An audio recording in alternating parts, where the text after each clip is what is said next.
feel up, be sure, and I mean just that, be sure to hit the like. Sharing is caring, baby. Mama said there would be days just like this. Let's ride and let's walk with me. Come on. All right. Let's get it.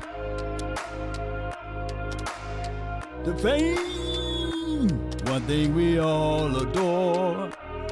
Something worth dying for. Come on, baby. There's nothing but pain. We stuck in this game, searching for fortune and fame. That's my favorite song, baby. Ain't no party like a cowboy party. But what about a Law Nation groove?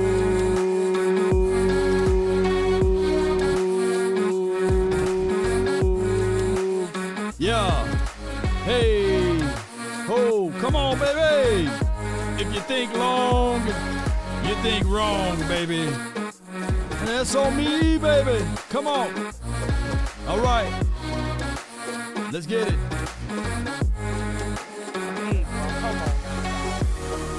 Give me a 1 in the chat if the audio is straight, baby. Read it, run from it, dust me around all the same. What more do you want from me? Or should I say, I am. Come on, baby.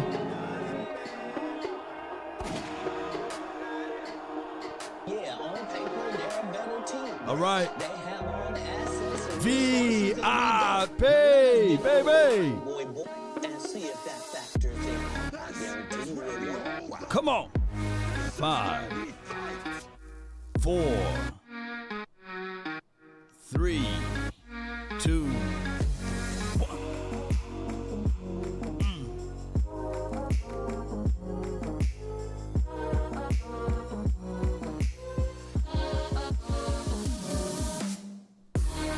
Come on.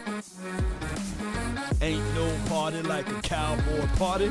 Ain't no party like a Law Nation party, baby. Let's go, baby. Appreciate everybody. All right. Appreciate everybody for being part of this episode. Of course, we're going to talk about CeeDee Lamb. Of course, we're going to talk about how the Cowboys, if they don't get their mind set and mind straight with what they supposed to do with one of their top players, then they're going to pay more. That's just how it goes. I don't make the rules. I'm just saying what I know. And the Cowboys been fiddle following around and playing around with this. And the Cowboys been in that stick in the mud, been stuck in this situation. Now, granted, the Dallas Cowboys, they have every right to have reservations on their table or plates or however you want to call it. But first and foremost, here's the problem. You said, Cowboy Nation, you said, I didn't say it, you said that you like your guys. And when you say those things, you got to pay your guys before other guys get paid. That's just how it goes. And if the Cowboys refuse to do that early, then they're going to have to pay it up. I've was scanning through a few of my videos, and I was saying the same thing last year about this very much so same topic, that the Dallas Cowboys must get in front of this. If not, then they're going to be sitting back paying more money than what they don't want to do. And granted, I want Lamb to get paid. Now behold the Lamb, the precious Lamb, and it is what it is. And the Dallas Cowboys, this is a ongoing situation, not to beat them up, but this is a thing that we got to all talk about. And if we don't get in front of this, ladies and gentlemen, these things will keep reoccurring. And I hope that you guys understand what I'm talking about collectively. And the Dallas Cowboys, with all of this, I just want to pull this up right quick. Appreciate everybody for tuning in. And if this your first time ever tuning in, be sure to hit the like, share this content. That's all of the orders of law. And you don't even have to subscribe, but hit the like and share, if you're going to be here. Ain't that's right, ladies and gentlemen.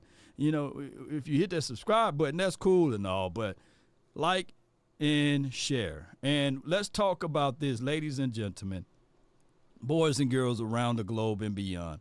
My team, the team that we don't like, that we love, right? The team that we all sit back and we wonder, hey, can this be our year, man? Can this be the year, man? I know every year, man, we say this is our year, but can this be the year?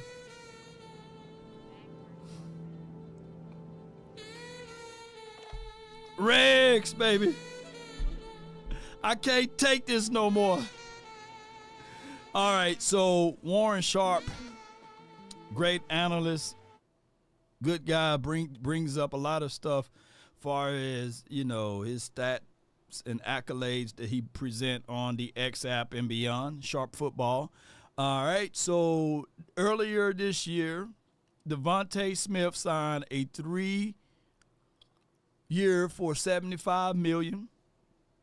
We wasn't really sitting there saying, okay, wow, ooh, wow.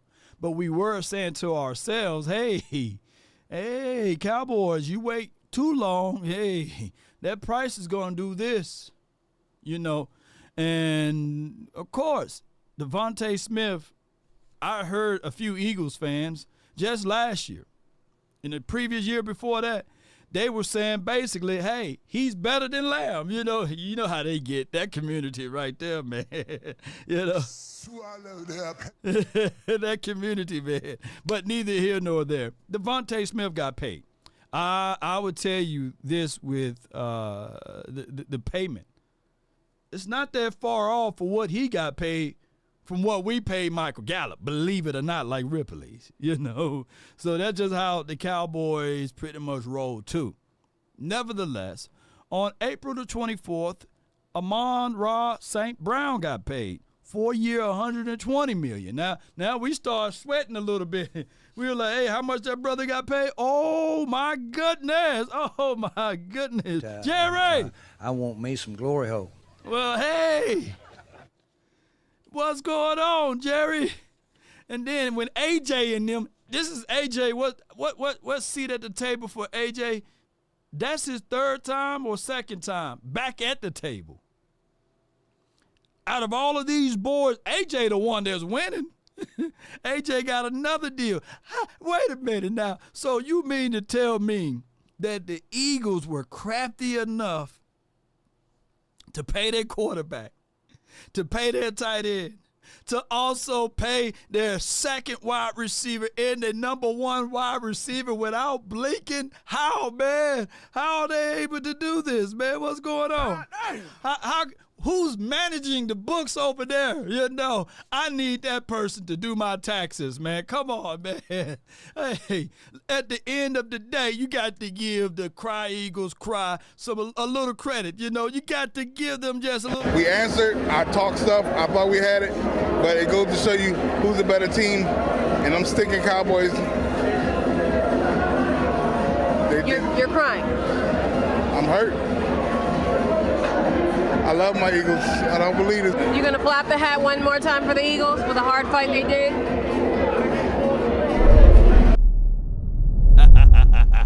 I just want to see him. At least he admit that we are the better team. That will always be in the minds and the hearts and soul and sinews of thoughts over there in the Eagles community. By far, Monty is probably one of the better Eagles fans that we know of, right? But just to be real with you guys, hey, flap the hat for those boys, man. One more time, man. Flap the hat because we don't hear them talking about money. Let me know if I'm lying. We don't hear them talking about money all the time, man. The Cowboys, we talk about, we got to pay our guys. Hey, we got to find money under the couch. Hey, we can't pay this guy because of that guy. And here they go. They give Jalen Hurts $250 million.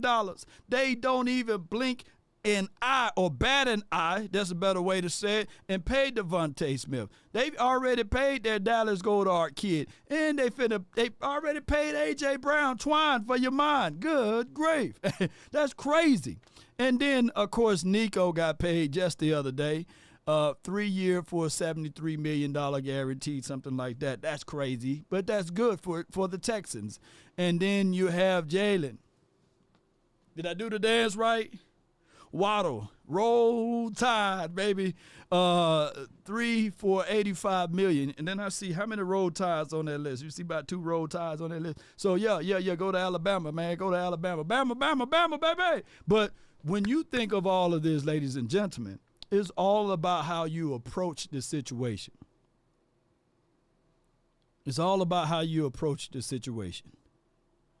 The thing is, for those who have resources, for those who have remunerations coming in, money, for those who are not worried about that particular bottom thing that we call dollars, they don't talk about it. They say, hey, baby, you want to go to Tulum? Yeah. Hey, you want to go to Cancun? Yeah. Right? They don't sit back and say, hey, I don't need to have this spleen removed because, it's going to cost us money. They don't care about those small little things. They go out and they spend the money because they know it's going to be beneficial to them. When they go look at the floor plan of their house or they look at the garages and they say, okay, do you want a 2-car garage, 3-car garage? They don't go back and forth and say, hey, the money. But for those who don't have the money, they start talking. Hey.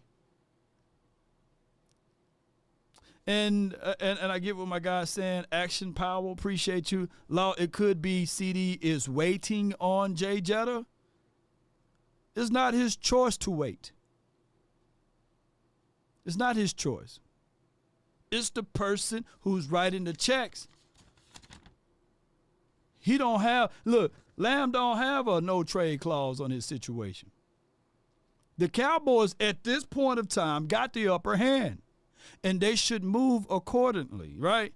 They should make an offer that, hey, you don't have to worry about who else is getting who else. Because at the end of the day, Jay Jetta can get $500 million. It's not as glorious and profitable as the silver and the blue and the star on the side of the helmet. Because nobody cares about other teams. They only care about the Cowboys. The 3-ladder, the 4-ladder, crooked ladder, all of the ladders only cares about the Dallas Cowboys. Look, we haven't played in months now. And we are still the subject matter, right? We are still the topics of everybody's conversations. The Mavs out there trying to win playoff games, and they are, right? And they're bringing up the Cowboys. That's just how it is, ladies and gentlemen. So that's how it's supposed to go. But if you think long, you think wrong. The Cowboys have every opportunity to make this slam dunk and put the pressure back on Jay Jetta and his boys, right? But if you wait and you are worrying about what else someone else got in their hand, play the cards that you have dealt, right? Play the cards that you got in your hand. Cut your grass. Don't wait for your neighbors to cut theirs. And then you say, hey, I'm going to cut mine because they cut theirs. No, focus. Focus on what you need to do. Because if you start, look, here's the true story. And you can apply it to your lives, right? The reason why the windshield is bigger than the rearview mirror is because you got to look forward. You can't be looking back and saying, okay, I'm only going to use the rear views. No. You only glance, look, and you keep it moving forward. Press forward. Do the things that you're supposed to do. You can say, hey, I'm going to take care of my own. It is cheaper for me to extend. If you were to go ahead and pay CeeDee last year when he was available to get paid, you wouldn't even be in this conversation. You wouldn't have to be going back and forth and say, hey, man, I'm worried. Hey, I got to sit back and see what Jay Jetta is doing. Oh, no. We gave him an unbelievable deal last year, and now the pressure's on them. And the truth could be said to even with Dak Prescott at that time, right? If you were to say, hey, before the end of life of contract, and newsflash, one-on-one, just me giving you guys a business tip on this end of it, right? If you wait to the end of life of any contract, regardless whether it's football, basketball, if you got a plumbing services, right? If you got a lawn services, if you wait to the end of life of the contract, multiple things can go wrong. And it could go right. But 9 times out of 10, there's reservations when you wait to the end of life of contract, and that's across the board. Financially speaking, contractually speaking too, and that's you can go from A to Z on that. You can pull up the FAR, you can pull up anything that you want to do as it relates to contracting one-on-one. And the Dallas Cowboys, they wait to the end of life to start negotiating. There's rules and principles that you got to abide by, right? Look, you can listen to Terrence Howard all you want. But gravity is a real thing. And shout out to my guy, Terrence Howard. Jump out of a plane without a parachute and say, yeah, man, according to this particular theory, that I'm going to be safe. Yeah, right. Yeah, on the afterlife, you be safe in the afterlife, right? But that's where the Cowboys are at, ladies and gentlemen. Salute to everybody that's tuning in. So the Cowboys themselves, they're going to have to figure this out, and that's just what it is. Even though you look at what my guy CeeDee Lamb been doing, I think the world of him. Like I said, his trainer is working real good with plethora of different receivers too, by the way. Yes, indeed. Oh, he's working with Tank Dell. He's working with Stephon Diggs now since he's in Houston. He's working out with Nico. He's working with a lot of receivers, Keon Coleman, and as well as you guys can see, he's working with Lamb. So shout out to him and shout out and salute to all that he's doing with all what he's doing. This is what my guy said during the off season, right? Like literally the off season. Plethora. Look it up, if you don't know what plethora is, and shout out to those who understand. All right, let's go. I think you're a top 5 receiver, obviously. Who's your top 5 in the league? I like Devontae for sure, and he knows that. We've had plenty of conversations. That's my favorite receiver in the league, and I'm in the league. Tyreek, can't forget about him. Steph, Diggs, he's tough, bro. He had 500 in 3 weeks, bro. Did I say Jamar already? No. My 5th receiver. You gotta go Jets. I ain't even say Jets yet. My fault, bro. No disrespect, gang. But he knows what's happening. You don't just win Offensive Player of the Year by luck. You know who's really a sleeper, though? Wardell Robinson from New York. He's so fast, but he's so nice. His routes is crazy. Man, that's him on the just paying homage to all of the wide receivers, letting people know that, hey, he's a humble guy, right? And he's not finna get back and forth when saying that he's not the best or he is the best. CeeDee Lamb in his mind, man, if you ever speak to him, right, he will tell you that by far he's the best wide receiver. He ain't gonna say anybody else, but that's just how he rolls. But let's play this audio, man, from my guy, RJ. Let's rewind over to the beginning. In their heart of hearts, they somehow still believe that playing for the Dallas Cowboys is worth this discount, and that Dak will change his mind, that CeeDee will change his mind, that Micah will change his mind, despite the fact that, they have a 0% batting average in this particular realm. I mean, they have lost every major contractual dispute, which is also an argument against Jerry Jones, the general manager, if you're kind of still playing that game. And so this is super obvious. I mean, anybody who has access to the internet understands the way that the market works relative to the NFL or sports in general. And the Cowboys seem to be the only team hell-bent on kind of peeing into the wind in that respect. In their heart of hearts.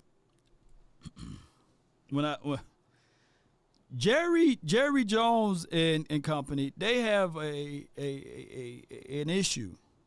The issue is belief systems. The belief system is that the Cowboys can use the shield that can trump any contract negotiation. And they can say, okay, we can get this discount rate. We can get this savings rate if we wait to the end, squeeze them, let them know that we can provide media. We can provide individual 53 brands. Shout out to my guy, Jesse Holly, for coining that phrase, 53 brand, right?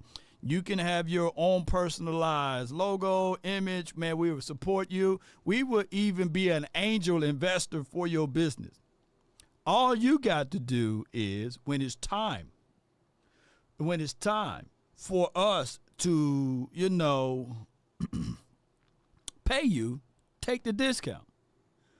The discount is already in front of you. Law, what do you mean? In order for you to get the discount, the Cowboys must, M-U-S-T, approach it differently. They must come early. Pause if necessary, to all of those who say, hey, Law, you said that word. But they must come early. And they must come early with this mindset and approach. If we offer you something, and this is something that we don't know if they naturally do this, but according to how the Cowboys move, they don't offer anybody an early out. They don't. They wait to the end of the contract because they are with this archaic mindset that deadline make deals, right? And I get it. That probably worked in the 70s, the 80s, the 90s, right? And some parts of 2000. But these new folks, these new kids, man, on the block and these new agents, no, they always trying to look what's best for their client because they don't just represent that individual that play for the Cowboys. They represent everyone. You see, everybody talking about right now, they are talking about, hey, let's go ahead and pay Micah Parsons. Let's go ahead and pay my guy, CeeDee Lamb and Dak Prescott. But they got another one growing up right in front of them. And his name is Deron Bland. So the earliest possibility that you can get to even Deron Bland will be beneficial before everything's get muddied in the water. But going back to the subject matter at hand, the earliest possibility to pay Lamb was last year, right? The earliest possibility to even pay Dak Prescott was last year. That's the only way that you can get that discount that you're looking for. It would have been 45 to 50 last season for Dak Prescott. And matter of fact, you could have stolen for an all-time low because he was going through a terrible situation. And I'm talking about before this season kicked off. I'm talking about Dak Prescott at this point because here's the reason why. Who led the league or tied the league in INTs? Oh, it was Dak Prescott. He was coming off a terrible situation. He broke his thumb. Of course, they was going through a whole bunch of stuff. That would have been the ultimate time, the supreme time to hit Dak Prescott up in Todd France and say, hey, I got you pinned against the wall now, baby. Yeah. So it's about to be, this is what we offer you, and take it or leave it. But no, they allowed him to not go through those negotiation points, and then they allowed him to play this past season, which occurred to be an all-pro season. So now, instead of his market value being anywhere between 45 to 50, now it's starting off at 55 to 60, unfortunately. That's just how the market moves.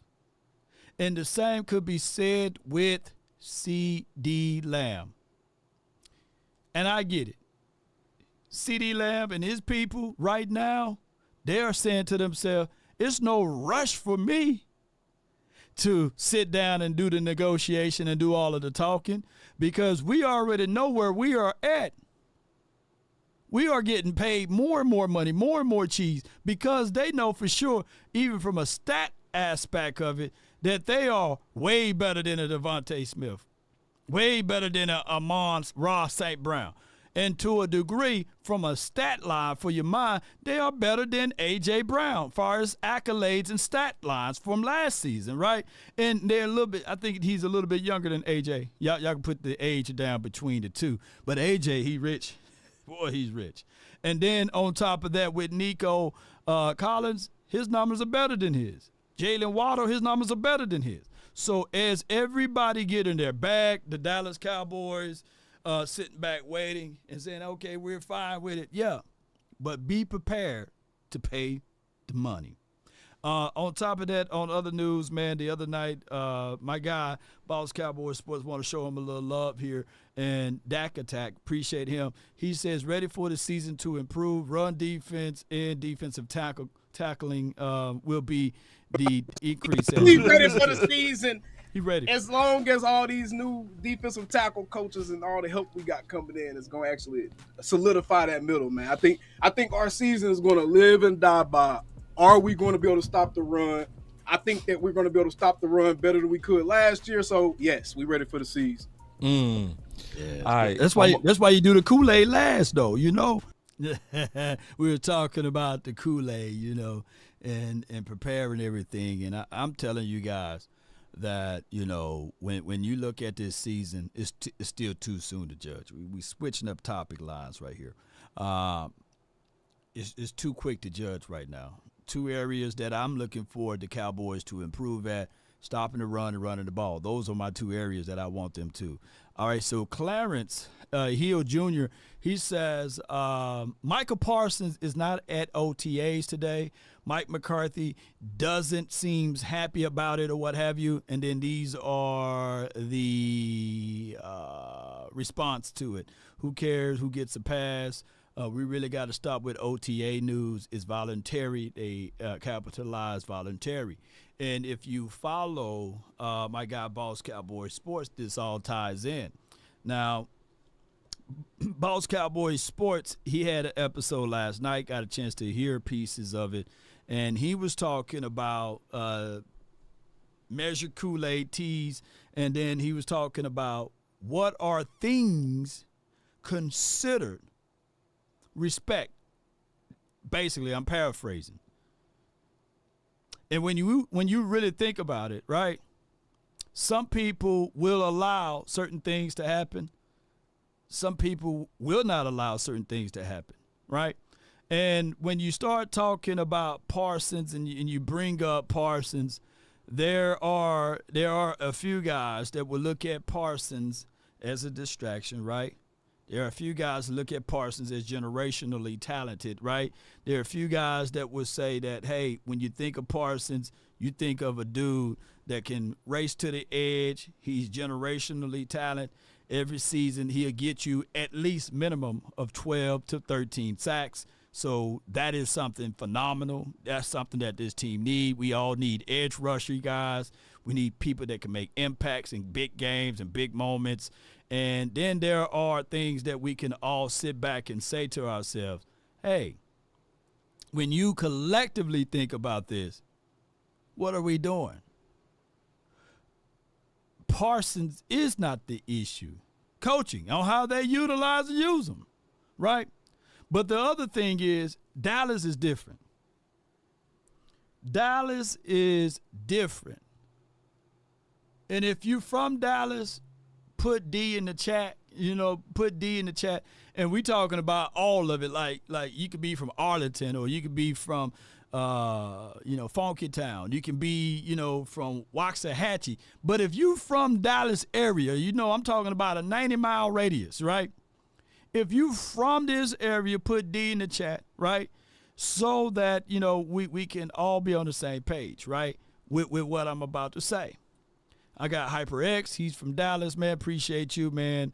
And Alexander, appreciate you. Cowboys Club TV from Dallas, appreciate you. Fabian, appreciate you, man. Okay, Common Sense from Dallas. Big D and Prime. D214, iRock, appreciate you. So we got a lot of guys that's from this area, right, that watch and tune in to this channel. Kamish, he's from Dallas, but he moved to South Carolina. Shout out to him. 65 Grove side, you know, Pleasant Grove, and all of them, man. Oak Cliff, Stiff Cliff, all of the cliffs, man, you know, and all right, Richardson, Texas in the house, man. So we got a lot of folks, man, that's from this area. Now, if you're not from this area, when you first get here, you think that, you know, hey, Texas is all love. As long as you represent Texas, everything is afloat.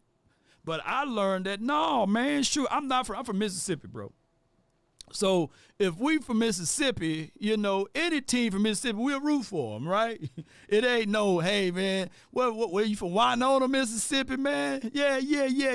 Well, we on rooting for the Winonians, you know. Hey, you from Grenada, Mississippi? We on root for the Grenadians. No, you know, nope. In Mississippi, we root for all Mississippi teams. Texas is not like that, man. Right. It ain't no love, man, for the Rockets over here, man. You know, they say, yeah, shout out to the Rockets, man. Shout out to the Rockets. But, man, they ain't the Mavs, right? And we don't want to see these guys integrating over here, man. You know, separate but equal, man. We equal. We separate over here. That's how Dallas is.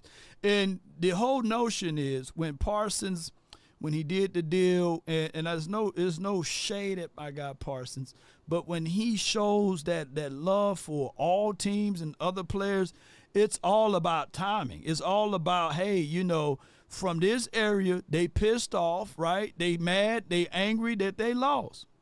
And they don't want to see you kicking it with the ops. That's just how it is around here, man, you know. And especially in sports, you know, and to a degree, a certain thing that is also in the music world, but that's a whole nother conversation. So that's just what it is, ladies and gentlemen. So I understood what my guy Boss Cowboy Sports was talking about last night because I saw that firsthand, right? And they got it's different. Texas is different, and they got a lot of teams out here. They got the Stars, the Rangers, and on top of that, they got the Cowboys, and they got what, SC Dallas. They got a whole bunch of stuff out here, man. They even got a ping pong team over here, man. And you better not be going for the Texans down there in Houston ping pong team. They be like, hey, you supposed to be over here, man. Yeah, Michael, appreciate you. He's from Jackson. Appreciate you.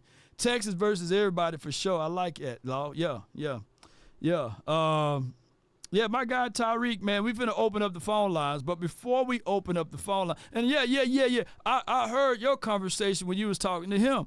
Like New York, I don't know about New York, you know.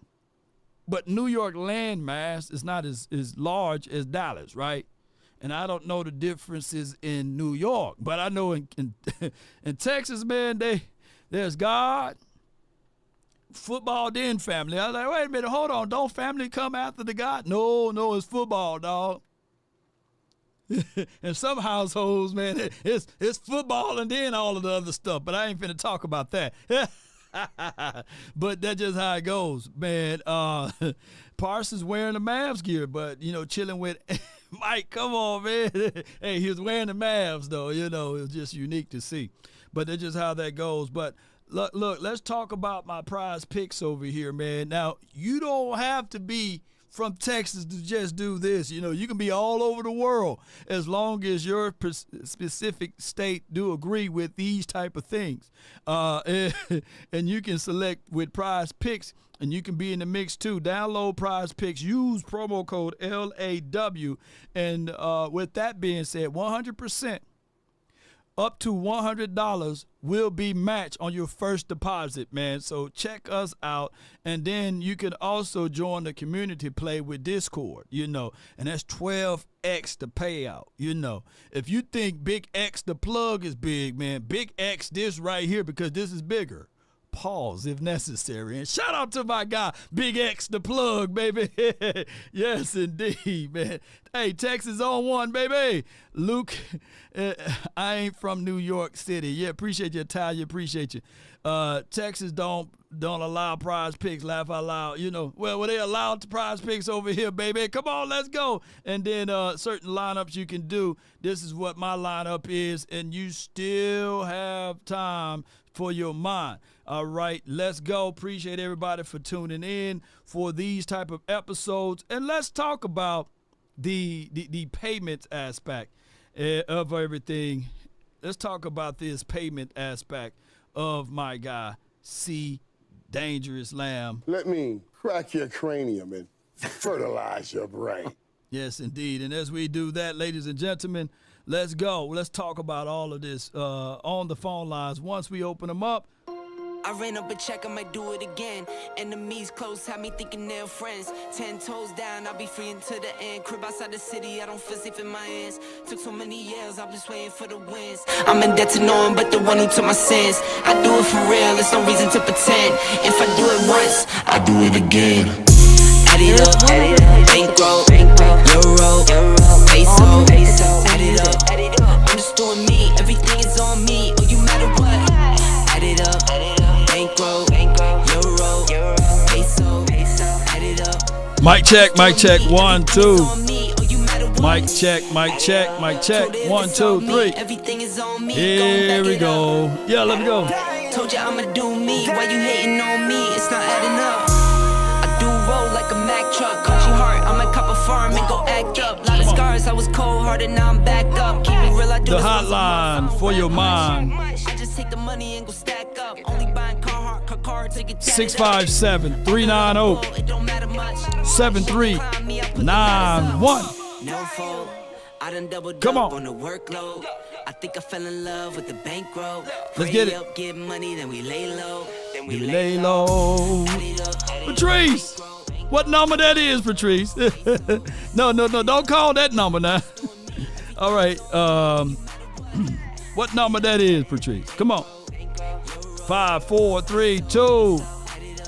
And from the 201, you're live on the nation. Brought to you by Prize Picks. You in the mix. Talk to me. My dog, what's good, Lord? What's Man, up with you? all is well, bro. Talk to me, man. Hey, man, you ain't comment on the little drink idea I gave you, man. You know what I'm saying? Henny Boys. I got it in the refrigerator. I suppose. Oh, you tried it? Yeah, I got it. Yeah. I got it in the refrigerator, man. Yeah, I tried that, man. Okay. Yeah. Oh, you tried it with the Calypso. Oh, yeah, it's Calypso. You like it? Yeah, man, it's lifting, you know. Yeah.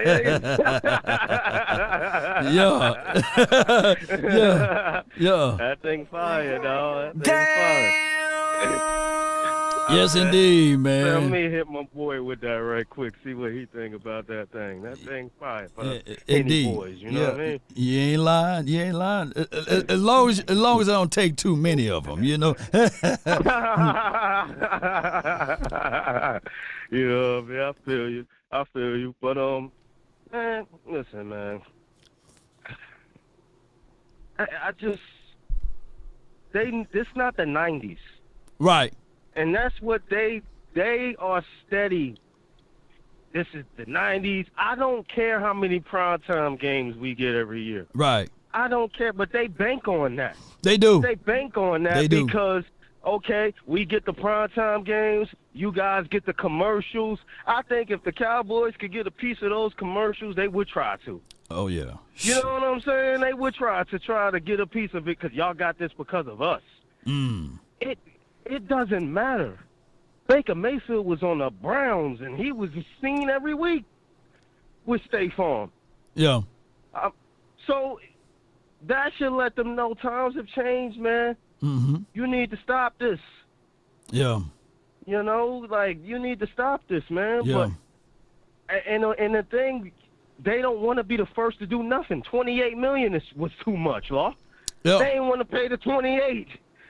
Now, they didn't want to pay the 28, but now they're going to have to pay 32, 33 something. Oh, they're okay. Be forced to do that.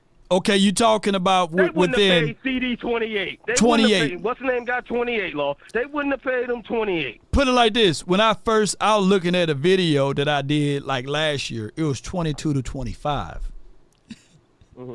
And people were like, nah, that's too much. And I said, hey, you might as well jump in now, right before he had this season. And I was telling people that this is the reason why I feel as if, though, Lamb is about to have a more explosive year if Prescott is healthy. Because you got to understand that last year it would have been better to swoop in because he was missing his wide receiver, quarterback for 5 games.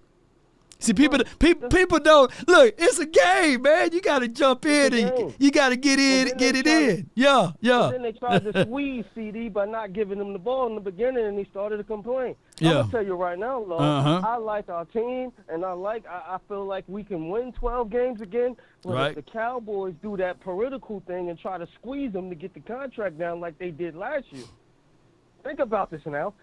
They're gonna try to squeeze them in Tolbert. See, they pumping their boy up. They are. They're going to give him more targets and going to try to squeeze CD from getting his. Man. Watch it, Lo. I've been peeping game. It's called water carrying. They're carrying a lot of water for him. And I was – see, here's the thing, though. I was out there at training camp. I literally seen Jalen Brooks outperform Jalen Tolbert, right? And I'm sitting here like, I didn't want to believe it. I wanted to say, hey, I'm looking at the time he was wearing 18. I was looking like, man, 18 is about to do his thing because this is what we saw at South Alabama, right? But dog, remember, I was talking bad about Jalen Brooks when he was drafted, right? I was like, man, this dude's slow. He getting off his releases. He's a little too tall. But all everybody saw was 83 catching everything that was thrown to him, whether it was perfectly or whether it was too far left, too far right. He had got doggone magnets on his hands. And I'm sitting there like, hey, Jalen Tolbert don't look that good, man. Now, he did make a few splashes. And here was my thoughts with this. All in all, both of the Jalens, right, and Kevontae Turpin, they all look better than Michael Gallup. But who got most of the plays? Michael Gallup, you know. So I'm sitting there like, come on. Money and you gonna pay out that you gonna give us that our money's worth for that money we paid you. Yeah. And so they had no choice but to sit him down. They had no choice. They had no choice, man. He was so bad. but the only thing that I can say what worked with Gallup was that damn Green Bay game. Green Bay, he looked good. I said, God, no, somebody showed up. Him and Ferg, them the only two. he showed out. He showed out when needed to be. Well, we needed to be. That wasn't enough to keep him around. That wasn't enough, man. It wasn't enough to keep him around. It was Dak Prescott's fault, man. But they going to squeeze him. I'm telling you right now, I won't be surprised. Man, CD ain't have a 100-yard game yet. We in week 5? Yeah. What's going on, CD? Yeah. I'm trying to, Law, you know the political stuff they play games with. I'm trying, watch. They try to get the contract down. That's what they're doing. That's what they're banking on. Well, it's impossible to get it down now, though, man, because everybody that got paid right now, I would take Lamb over those boys. Every single one of them, you know. And I'm to the degree that, and I get it. I get all type of hate mail, and I get that, hey, you just a Cowboy fanboy. I was banging on the table that Lamb is better than Justin Jefferson from the jump, you know.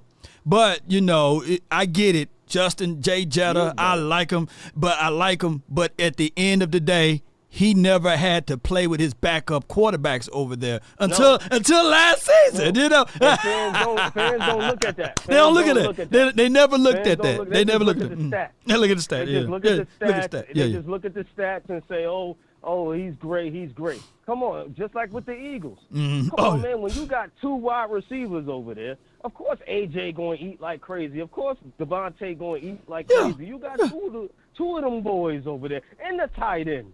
Man. So what are you going to do? I saw, ooh, boy. I saw my guy, Lord Brunson. He was complaining about Hurts last season. And in his complaints, he was talking about, like, play calls, right? And he was going into the process of saying that he got tired of those 4 vertical routes. And I'm sitting here like, dude, You must don't know. He finna. He finna. Hey, instead of four vertical routes, he finna get 4 curls. Long, listen, Long. Hey, Long, listen. They over there hyped up. Oh, motion. Oh, it's gonna be a lot of motion. Yeah. Hyped up over that, Long. Oh my gosh, man. I need to talk to my guy LB, man. But what else you got? Hyped up over there on promotion, dog. Are you kidding me? Hold on. Hyped up on promotion. Hey, for context, man, I'm gonna play his audio, man. Hold tight, right quick. Hold tight. I'll put you on mute, bro. All right. And for context, man, I got to play his audio so people can be filled in for what he said. All right. So here's what he said right here, y'all. My thing is this, man. Saying Jalen disappointed is just a very small-minded outlook on what you saw. You know what I mean? In my opinion, and I'm not trying to disrespect anybody's, you know what I mean, football IQ or nothing like that, but complimentary football just wasn't being played by the Philadelphia Eagles. Let's keep it a stack, man. Jalen Hurts was asked to come back. You know, 4 times in a row when the Philadelphia Eagles were down 10 at half, he was asked to come back and do that. Come back and win those games. That's not easy to do. Jalen Hurts put the team on his back. You know what I mean? Multiple times last year. The defense couldn't hold water. The defense was constantly giving up 25 points a game. Look what was drafted in this year's draft. You know what I mean? Cornerbacks that are willing to tackle. You know what I'm saying? Defensive players. We're at the forefront of this year's draft. And you think that's by coincidence? No, it's because the defense couldn't hold water. Really? Let's get to the coaching, man. Which I think was by far way more of a spectacle than Jalen Hurts' performance last year. Brian Johnson was horrible at calling plays. He was like demoted at some point during the course of the year. You know what I mean? Your defensive coordinator was demoted. They sent him in a box mid-season. That's never a recipe for success. You can look at the Tampa Bay Buccaneers game, man. You know what I mean? And you can see that the Philadelphia Eagles blatantly abandoned the run. Oh, really? Abandoned the run with a player like DeAndre Swift, who was actually getting off on the Bucs. Abandoned the run without A.J. Brown playing in the game. Right. Abandoned the run. There was no creativity in that offense or anything like that. So when Shady and people say, you know, they ask Jalen Hurts to do too much, you're asking any quarterback to do too much when you really? You know what I'm saying? It's facts. Keep cooking. I don't care what quarterback you are. When your team decides to make you one-dimensional and keep cooking, the ball, you're putting that team and that offense and that quarterback at a disadvantage. Right. You got to run the ball to keep defenses that are as, you know, aggressive and opportunistic as the Bucs honest. But the Philadelphia Eagles coaching staff did not have the mindset of that. They said, we're going to throw our way out of this. We're going to run 4 verticals every single play. We're not going to have protection. They're going to blitz the weak side, the blind side of the quarterback. Hey, man, my guy sound like a Cowboy fan, don't he? He sound like us, man. And wait, I can't wait because you think that all of a sudden the 4 vertical routes, and they going to disappear, but now it's going to be 4 curl brought to you by Kellen Moore. Every single thing that he said. Abandon the run. A defensive killer is your offense when they do nothing but throw the ball. Now, of course, motion is sweet. I like motion. I do like that ideology, but you may get that 2 to 3 times. But my guy LB, before the season even started, he sound like Law. You know what I'm saying? He sound just like my guy, Boss Cowboy Sports. He sound like us because it's going to be more of the same. I don't care if you have doomsday defense or even if you had a 2000 Ravens. When you don't allow those boys on defense to get a little rest, it's going to be like that. When you're dropping back and you're running out of shotgun and you're bringing out 4 curl concepts, and then on top of that, you're taking this play without identity and you're matching and you're merging that together. It's about to be more of the same, baby. I love it. And, hey, no offense to Kellen Moore. Maybe he learned something in the last 2 years or such, but I guarantee you my bottom dollar, in the hearts of hearts, he is who he is. At the end of the day, he's going to always throw the ball, and when he got to the 30-yard line or get to the 30-yard line, you're going to see some type of Kellen Moore special. At the same time, just to be fair, I thought that Kellen Moore wasn't that type of dude. Until my guy, Okoye, he said, Law, look up the tape, man. Every time we got to the 30, That's when it was an end around double reverse sweep. You're going to like those things. Don't get me wrong. But it's going to be more and more of that. And my guy LB, just to rewind just a little bit. Let's listen to it one more time. To run the ball to keep defenses that are as, aggressive and opportunistic as the Bucs honest. But the Philadelphia Eagles coaching staff did not have the mindset of that. They said, we're going to throw our way out of this. We're going to run 4 verticals every single play. We're not going to have protection. They're going to blitz the weak side, the blind side of the quarterback every play. So, I understand that the stats-wise, it looked disappointing. But when you really sat there and looked at the game, bro, was it really disappointing? Was it? Yeah. That's my guy right there, LB, man. So it's about to be, as they say, more of the same. Ain't that right? From the 201 once again. Did you hear what he said? Did you hear what he said? I said he sound like us, man. He sound like us. Yeah. I mean, they hyped up, Jalen Hurts is under center. I peep in a little bit. Jalen Hurts is under center. Saquon Barkley out in space. Listen, man. Kevin Moore just gets plays from here, put them together for a game plan and do them. And then 2 to 3 games later, you won't see them plays ever again. Be prepared for that, LB. Be prepared for that. Be prepared for there's no plays to match up, to build up for a big play. There's none of that. Be prepared. None. Everything we were saying about Kevin Moore, he was laughing at us, talking about that ain't his problem. Remember, Law? So now when you throw everything back on him, what you think about it now? When we were saying this about Kevin Moore, that about Kevin Moore, you was laughing at us. Yeah. Now you're going to be the same one arguing, man, I hate Kevin Moore. Kevin Moore does this. Kevin Moore does that. We was trying to tell you. We're trying to tell you. We're trying to tell him, man, and it haven't happened. It haven't happened yet, but it's going to. Look, we already know. We like forecasters over here, man. we see Katrina coming. Good plays every once. Yeah. They will. Some good plays every once in a while. But Law, when they start to lose close games because his offenses don't know how to complement the defenses, like you said. You know what I'm saying? He don't know how to close out games. Yeah. Kevin Moore have a great drive. Yeah. And all of a sudden, Kevin Moore, what the hell was that? What trick play was that? What are you doing? You get what? I can't wait for it. I can't. Oh wait, my goodness, man! I can't wait. It's going to be one of those things, man. And it's saddened me that they didn't put us versus the Eagles until the back end of the schedule, right? We don't play them boys early. Yeah, so we had to do like this. We had the Birdman rub our hands into that time frame. But hey, man, I appreciate you for calling in, bro. I really do, man. Good call from him, man. That's $100,000, man. And go Mavs, right? In Rangers, right? Yeah, Mavs going to win tonight. Mavs going to win tonight. Mavs going to win tonight. I don't know about them Rangers. I don't know what you're talking about. The Yankees, man, we number two. All right, number man. 2. All right, man. Best record in baseball. Appreciate the Rangers is like 7, 8. I'm just keeping you updated. Keep we you got updated. A little bet going on. For y'all who were wondering why I keep ringing on the Rangers, me and Law got a little bet going on who's going to be better, the Yankees or the Rangers.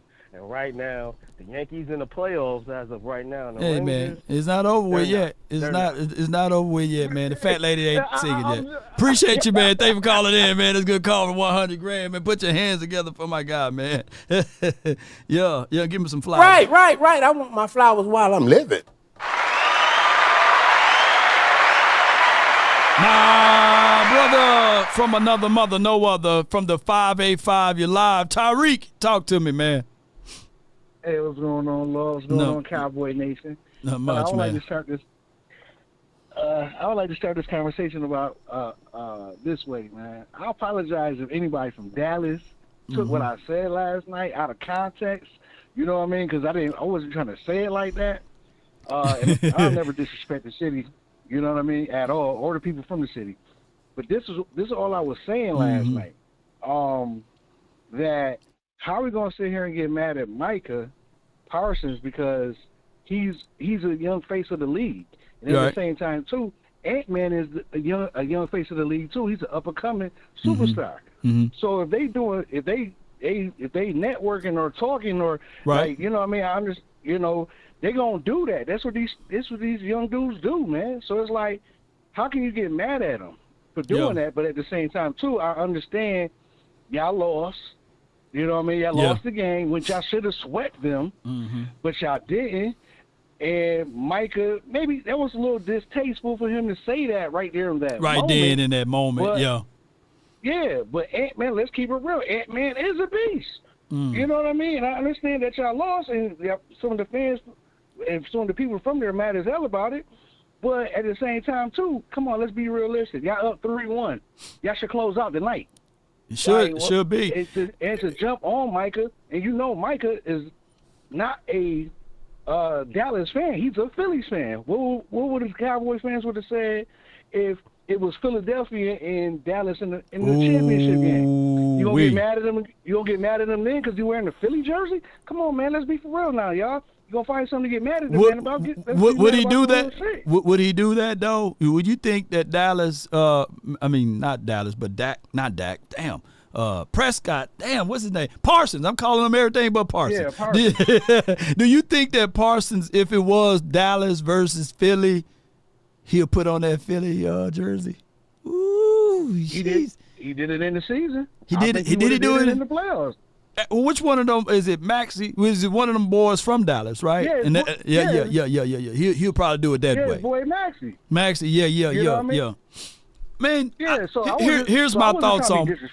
Nah, I feel you, man. I guess Boss, he was talking about it from his perspective because he's from this area, right?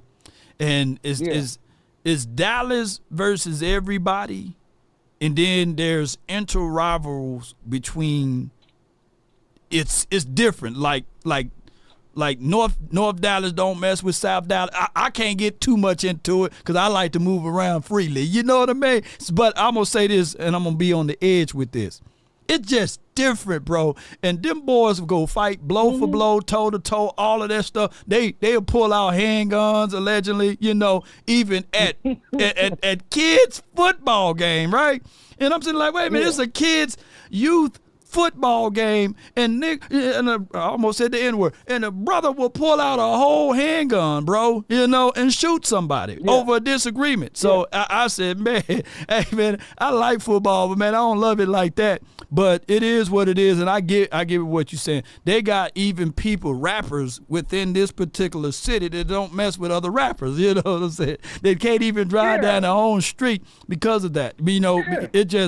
It's just what it is, but I think that Parsons is like, I wouldn't call him a gentle lion. I just look at Parsons as a different dude, right? He's like that kid in the candy store that got unlimited spending. And when he sees somebody that he like, oh, that's Dirk Nowitzki, I'm going to go over there and get his autograph. Oh, man, that's my favorite guy, Michael Jordan. I'm going to stop what I'm doing. I'm going to go get that, And then that's just how, oh, my goodness, there's Aaron Donald. He's going to do that, And that's just how Parsons roll, man. That's an old boy that played for the 49ers. I'm going to do a jersey swap. After we done got our butt drugged, that's how Parsons is. He don't think like we do. And my thing is too, I didn't fully disagree with what Boss was saying. I disagree with some of the stuff. The reason I disagree with Boss a little bit about Micah Parsons is well, I agree with him on this part. I'm gonna say it like this. I agree with him on this part. Right. He is a little bit too friendly sometimes with the jersey swapping after we just got our behinds kicked. Right, I agree with that part. That's not. I don't like that. Right. I don't like it either. To say that, but to say because you call a person friendly, he's soft. Micah Parsons ain't soft, bro. You know what I mean? I haven't. Not one time have I watched this man play football and say, "Oh, I'm not gonna hit the quarterback because that's my homeboy." Micah Parsons. He plays like his hair is on fire. Yeah. And so he gets tired, or these people double blocking him, or running backs chipping the hell out of him on the side. Yeah. Like, I don't see stuff like that. But as far as calling him like he's being soft, no, I just think That's just like you said, Lord. That's just the type of person he is. But as far as his play on the football field, no, I cannot question his play on the football field. The dude's a dog. Yeah. He's a generational player. You know what I mean? And the thing is with me is like we can get mad at Micah, but we're not getting mad at the Joneses all the way for not spending no damn money. Yeah, And I tie it into that as far as the difference between the Dallas Mavericks and the Dallas Cowboys. Dallas Mavericks will go out there and spend money to get the players they need on that damn team and try to go for it all. That's ownership. Dallas doesn't do that. You know what happened, though? You know, for many of years, the Cowboys been the star. They've been the knight in shining armor for this city, you know, and for this state of Texas, right? Like we were the ones that's winning. We were the ones that's hanging trophies up and banners on the wall. But in the last somehow in the last 25 years, man, that shine is dimming, right? It's going away. It's not as shiny as it used to be. And now what's carrying, even though from a old historic reference that the Cowboys may be carrying the Texas, but at the end of the day, the Mavs won it recently, right, in 2011. And then we got a chance to see the Rangers just recently do some things. The Stars and all of these other teams, they are now arriving up. And then there are people like sitting here saying, just like recency biases, or recency is the way it is, right? Relevancy. That's what even the Eagles are trying to make their claim to fame for, is that they are saying that basically that they are more relevant because they won it in 2017, right? Than the Cowboys, right? Yeah. And all we got to hold on is what we did in the 90s, bro. And what's happening here is this unique stuff that people are fed up with the Joneses. And since they are not making an impact against the Joneses, they are making the impact against the closest thing that they can, and that's the players. Instead of blaming the Joneses, they blame the players. And that's just where we at right now. Yeah, and it's like everybody else in the league getting paid, but why isn't our star players getting paid? You know what I mean? It's like they dragging their feet about this stuff, man. It looks bad. You know what I mean? It looks bad. It leaves a bad taste in the players' mouths that play for other teams that might want to come here, or in the fans. Yeah. Because we like, what are y'all doing? Y'all dragging y'all ass over there. Like we want to win a championship. You know what I mean? Right. Like let's put the right ingredients in the pot to make this thing happen. But every other team gets to stack their team, but we just drafting players. And playing players minimum.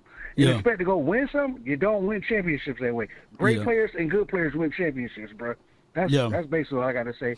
And like I said before, Boss Cowboy, that's my dog all day. You my dog too, Law. And no disrespect to the city of Dallas. Much love. I'm with y'all 100%. That was distasteful what Micah Parsons did. I don't agree with that all the way either. But at the same time too, he is a young dude. He gonna do what young dudes do. They network. You know what I mean? People network, man. Yeah. Follow my Snapchat and find me on TikTok. That's what they do, man. But appreciate you, fam. Thank you for calling in. All right. That's Tyreek, man. Give him a round of applause in the chat, y'all. Yes, my guy, man. Yeah. And Saiton, he says, those are the weak simp fans. Yeah, I get what he's saying. You know, I get what you're saying on that. You know, simping for Parsons is wild. 22 Savage TV. Yeah, I mean, it's rough, man. You know, originally I didn't like the idea for him having his podcast. There's no secrets about that, right? And I was like, damn, man, you know, let's do that off season, right? I'm old school, you right? You know, I'm about 25 years older than Parsons, man. I could be his father, you know. I'm sitting there like, come on, man, you know. So about 20 years older than him, you know. So I'm looking at it from a different perspective. I'm looking at it from a different view. But now when you start to look at everything on how he moves and how he operates and how he goes through the process, that's the new era, right? That's just how it is. And other teams can do it and get away with it. They can do it and be successful with it. Why not Parsons, right? So it's gonna be here to stay, right? I mean, Brock Hoffman got him a podcast, right? The Kelsey brothers got, a podcast, and that's just how it is, and due to personality complex, this dude is allowed to have his mind on the podcast, and he do it during his off days. And if you were to tell me, would you prefer Parsons to do a podcast versus being out there in the streets, man, at one of them strip clubs or racing people in the street with their cars and stuff? Give me the podcast, right? And that's just what I'm looking at it now. I look at it from a different perspective. Now, my only other thing is, can you start podcasting now? It's off season. No. Can you podcast now? Don't give it a break now. Podcast now. I need to hear these episodes once a week during the off season, man. Don't stop it. You got to keep going, Parsons. One way or another, keep podcasting, man. I want to know. I want all of the ingredients of what you're doing, right? Don't have no off season, Don't start podcasting when the season kick off. Don't do us like that. Well, keep it going. Be consistent with it, right? That's all I'm saying now. And it's here to stay. And the other solution, or I guess if you guys can take it this way, the other advice is how I want Parsons to do his podcast going into the 2024 season, since it's here to stay. Get you a co-host, man. Get you a co-host to where we can bounce off of it. And if it's a sticky subject, man, that you can bounce and play off of it so it won't be stale, And not saying that your podcast is stale, but just have a co-host with you, man. Maybe it'll be a lady, or another player, I would love that, or a former player. I like the way Club Shay Shay do it with him and Ocho Cinco. I like the way the Kelsey brothers do it with someone else. I don't like it just him by himself at times. I like when he brings on guests. Pause, Law Nation for Parsons co-host. Come on, baby. Let's go, Versace. Let's go. I got my guy that's been waiting here from I don't know if it's a guy or girl, but let me see. From the 956, you're in the mix. You're live on the Nation. Brought to you by Prize Picks. Talk to me. What's up, Lon? What's good with you, man? From Kick. Who this? It's Death King from Kick. What's good? You on the green side. Oh, okay, man. What's good with you on the Kick app, man? That's what I'm talking about. I've been slacking, my bad. I've been missing all the emojis on the ashes. I got a new phone, and they stayed on my old phone when I updated the app. And you already know that stuff. Yeah. But, man, I tried, brother. I tried. But, man, I don't even know why people are sweating the Kellen Moore stuff and the Eagles. I'm waiting for him to put his hand over his head again, the way he did last season when he was with the Chargers. Yeah. Man, he's a passing OC. A passing OC with the running back as a QB. Yeah, I don't bet on that any day. Right. You right on that. Shoot. Yeah. Yes, indeed. Yeah, no, that part. And then what gets me excited too, a lot of people don't see this part, is I'm glad CeeDee's not there. CeeDee and Dak are one. They know each other. They're at the right energy. They're at that right frequency with each other. That way, Dak can be like, hey, CeeDee, go. I got you, and CeeDee's like, I got you, bro. And they're going to do it, and they're going to get a catch done. So now what leads to that is let's see what all these number 2s, 3s, and 4s, who's going to step up? Yep. Who's going to be the one to do, to show out and take control of those reps and, pretty much, see if they're going to make this team or not, pretty much what it is. And, a lot of people are mad about CeeDee, he's going to get signed. Yeah. He's going to get signed, Micah's going to get signed, Dak's going to get signed. It's all about the Joneses' business. The Joneses' business is all a storyline. They want everything segregated, so whenever right now these people are getting signed, whoever this is not, they get it to where no one's getting signed, they're going to be the face of the franchise. They do everything about networking and media. So if everyone would pay attention to those details about how they said it, even Dak said, I think in one of the interviews on the Joneses storyline or their timeline or something like that, that was the key word right there, because that's what it is. That's what I see it as always. Yeah, the proper timing too. Man, you're right with it. Yeah, the proper timing. What can make it clickable, right? We do know that during Oxnard, I believe Zeke got a birthday during that time frame. I think Dak Prescott got a birthday during that time frame. So what better way would it be? And then they do the grand opening with, the balloons and airplanes flying over the doggone stadium in Oxnard. That need to have something that you got to have some talk about. So, yeah, you're right. We are a press release team. Yeah, it's just like the scenario with Chris Vaughn and Deuce Vaughn last year. He wasn't the running back everyone wanted and everything like that. But the story, the views, the money, that was all Jones's part. That went to them. I don't think that goes to the organization for their football team and their helmets and this and that. I don't think so. It's the other way around. So as if they went that route last year, what makes you think they ain't doing other things like that? So that's why I'm I stay open minded to that. And man, I got so many thoughts. I don't know how much time you have or what. But, I know the competition with center, too. That is going to be, it's going to be awesome. You got two guys that want to one-up each other constantly. You can't get anything better than that. Same thing with the receivers and same thing with the tight ends. I always wondered, is there a chance of taking 5 tight ends and one less receiver? No, I don't think that they would take 5 tight ends and one less receiver. I was talking to Jay Finley, that he was talking about the fact that when Mike McCarthy was coaching him at the Green Bay, they had 6 wide receivers that could have been starting for other teams, right? So Mike McCarthy loved wide receivers, and if it's anything, it will be more wide receivers than tight ends. Yeah, because I know he likes the big boys. Because, man, you get your O-line. You get your main blockers, your wall, your seawall to hold up your land, and, everything. That's the main key of everything. If you got those people to hold, and then you get the outside guys, which is the tight ends, your other big boys, that's all a team can pray for, because after that, it's all up to Dak, the running backs, and then the superstars on the side, the weapons, which is the receivers. And, yeah, man, I'm hyped up, bro. I'm hyped up for this shit. So, hell yeah. No, you're good, man. Yeah, man. A lot of people are miserable about this stuff, and they're fighting about this, and and trust me, to get back on your point about the Dallas point, trust me, if I was in your house, Law, I would respect it all in all manner. If you had, you're a Cowboys fan by heart, I'm not gonna go in your house and say, hey, did you see that new hat of the Eagles, Law? Nah, I understand. You got to know when to speak up and when to not speak up.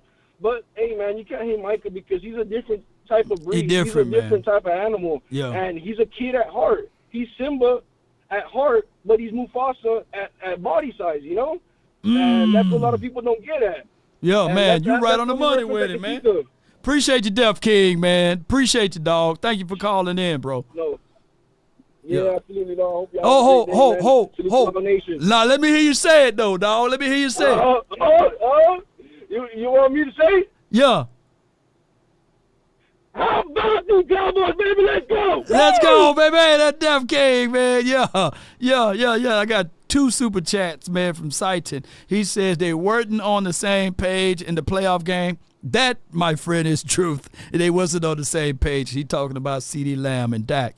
And he also says, if he likes wide receiver more than tight ends, we ain't winning a playoff game. Mike McCarthy need to commit to the run game or hit the road, Jack. Hit the road, Jack. Well, he got no choice. He got no choice because this is the final year of his contract. I just think that right now, let's go through it. You got CeeDee Lamb is 1. Cooks is number 2. Number 3 for right now on paper is Jalen Tolbert. Number 4 is Kevontae Turpin. Number 5 is Jalen Brooks. Number 6 got to be Ryan Flo. Right? And then you're tight. That's 6. That's 6 right there. That's 6 wide receivers. Anybody else, they're going to have to do something phenomenal, right? Phenomenal to trump one of those boys, right? Crooms, Cam Johnson, any of those boys, they're going to have to do something phenomenal in camp, right? In preseason. And, all right, so let's go. That's 6 wide receivers, right? Our number 1 tight end will be Jake Ferg. Our number 2 tight end is still going to be Luke Schoonmaker. Look, the Cowboys are not going to admit if Schoonmaker was a bad pick, they're not finna sit back and say, yeah, man, Schoon was bad, right? They're going to fall on the sword, at least give Schoon at least 3 years to make that thing up, right? So number 2 tight end is Schoon, and then number 3 tight end, you can argue and say it could be John Stevens, or it could be Brevin Spann-Ford, or it can be what's my guy? Not Hunter. Damn, the name tip of my tongue. Peyton Hendershot, right? I don't think that they're going any other way, more than that, out of Mike McCarthy's system and scheme. So those are your 4 tight ends. There's your 4 tight ends there. I don't see them going with 5 tight ends. I just don't see them. I just don't see those boys going with that many tight ends. All right, so let me know. Give me a 1 in the chat if you guys can still hear me, see me. I see people saying that YouTube is tripping or what have you. Let me know. Are we still live? Are we still live? Yeah. Let me see him go to my page right here. Give me a 1. Let me make sure we still live in the flesh. Yeah. I see 4 tight ends, No, we still live. We still live. We still live. Okay, good. All right, so we're going with 4 tight ends. That's 10. That's 10. That's 10 altogether. 6 wide receivers and 4 tight ends. All of those boys outside of Lamb and Cooks got to play special teams. All right. I got my guy, Kamish. You're live from the 254. You're live on the Nation. Talk to me, man. What's up, Law? How are you today? Hey, I'm well, man. Can't complain. Look, so I've been thinking about this quite a bit of late, and I don't think Dak's going to get 60. I know he talks about I'll play for free, and I'll take a pay cut, and I'll let my representation handle everything. But when you look at the free agents that are coming up this coming up year, and there's the top QB free agents, there's 5 of them, and 2 of them are playing for the Cowboys right now. Mm-hmm. So if you're going to say that Tua, Dak, and I'm forgetting somebody off the top of my head, but other than Dak, there's really nobody on that list that you think is going to get $55 million a year. Right. When they do increases on these, you're looking to become the highest paid quarterback. You're not looking to supersede by $10 million. You might supersede by $1 million, $500,000. Let's do it this way. What did Kirk Cousins just got? 45. 45. Did he play a significant amount of reps last season? No, he got hurt. He got hurt, so he got paid that on the strength of what he previously done the whole year before, right? And that was right at 45.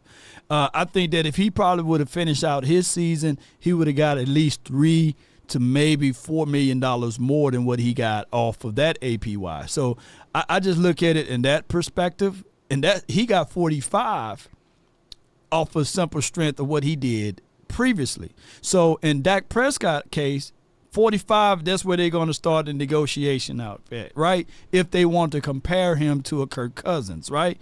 And then from there, and then they don't want to do that because his stats and his numbers are a whole lot better in certain situations than Kirk, all right? And then you're going to move in and you scratch that off, and then now the next place will be Jalen Hurts, right? And Dak Prescott, since entering the league, he had better completion percentage, better touchdown to interception ratio, and he just a better thrower of the ball than Hurts. So they're going to have to start somewhere with there on the negotiation. And the problem is by the Cowboys waiting, right? By them waiting, that's what drove up the price, unfortunately. Yeah, and that number is what it is at this point. Right. But I'll say this. If you're Dak Prescott and you're playing for the Cowboys, right? I came across an interesting number for my last video that I did. The top 7 players that endorsement deals Dak was number 2 in earnings. How much do you think he made last year in earnings for off the field stuff? Let's say 45 mil or more. That would have been nice. That would have been nice. The tops was Patty Mahomes. He was at 20 million. Okay. Wow. But Dak was 2 at 13 million. Okay. Wow. Now this is the crazy number. The QB in Cincinnati, I can't think of his name right now. Burrow. Yeah, Burrow. Guess what he made last year? 10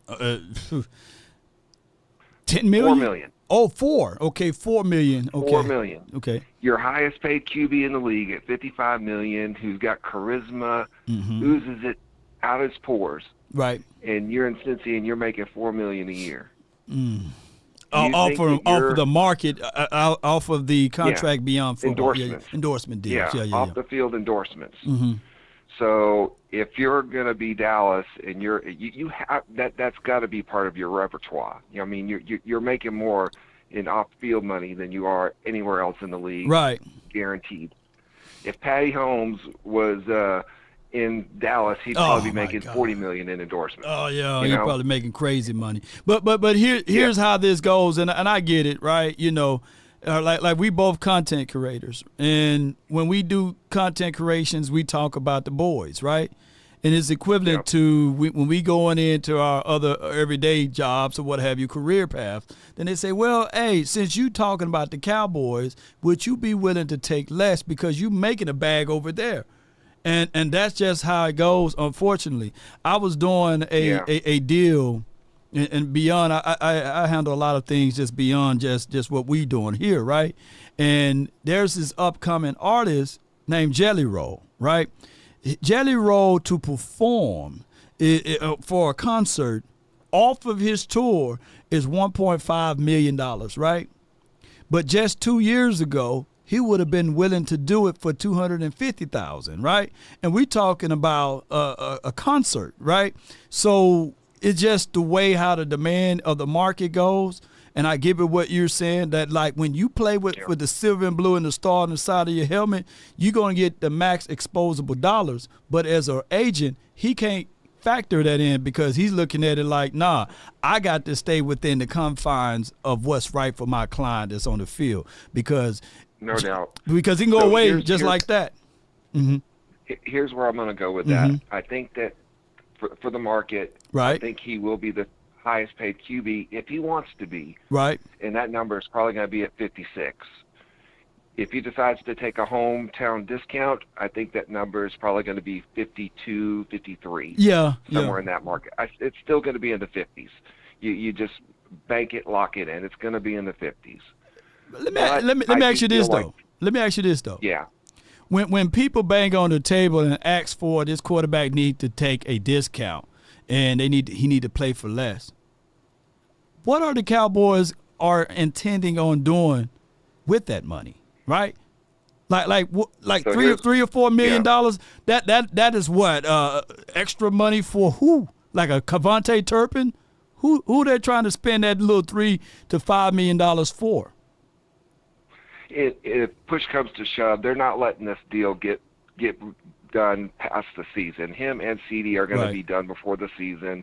If that number is 60, 59, 58, 52, whatever that number is, it's going to get done before the season starts. And same thing with CeeDee. I think CeeDee's Lamb his deal is going to be 34, 35 million. It will get done before the season gets done started, and I think his will get done before Dax gets done. Yeah. And so sooner rather than later.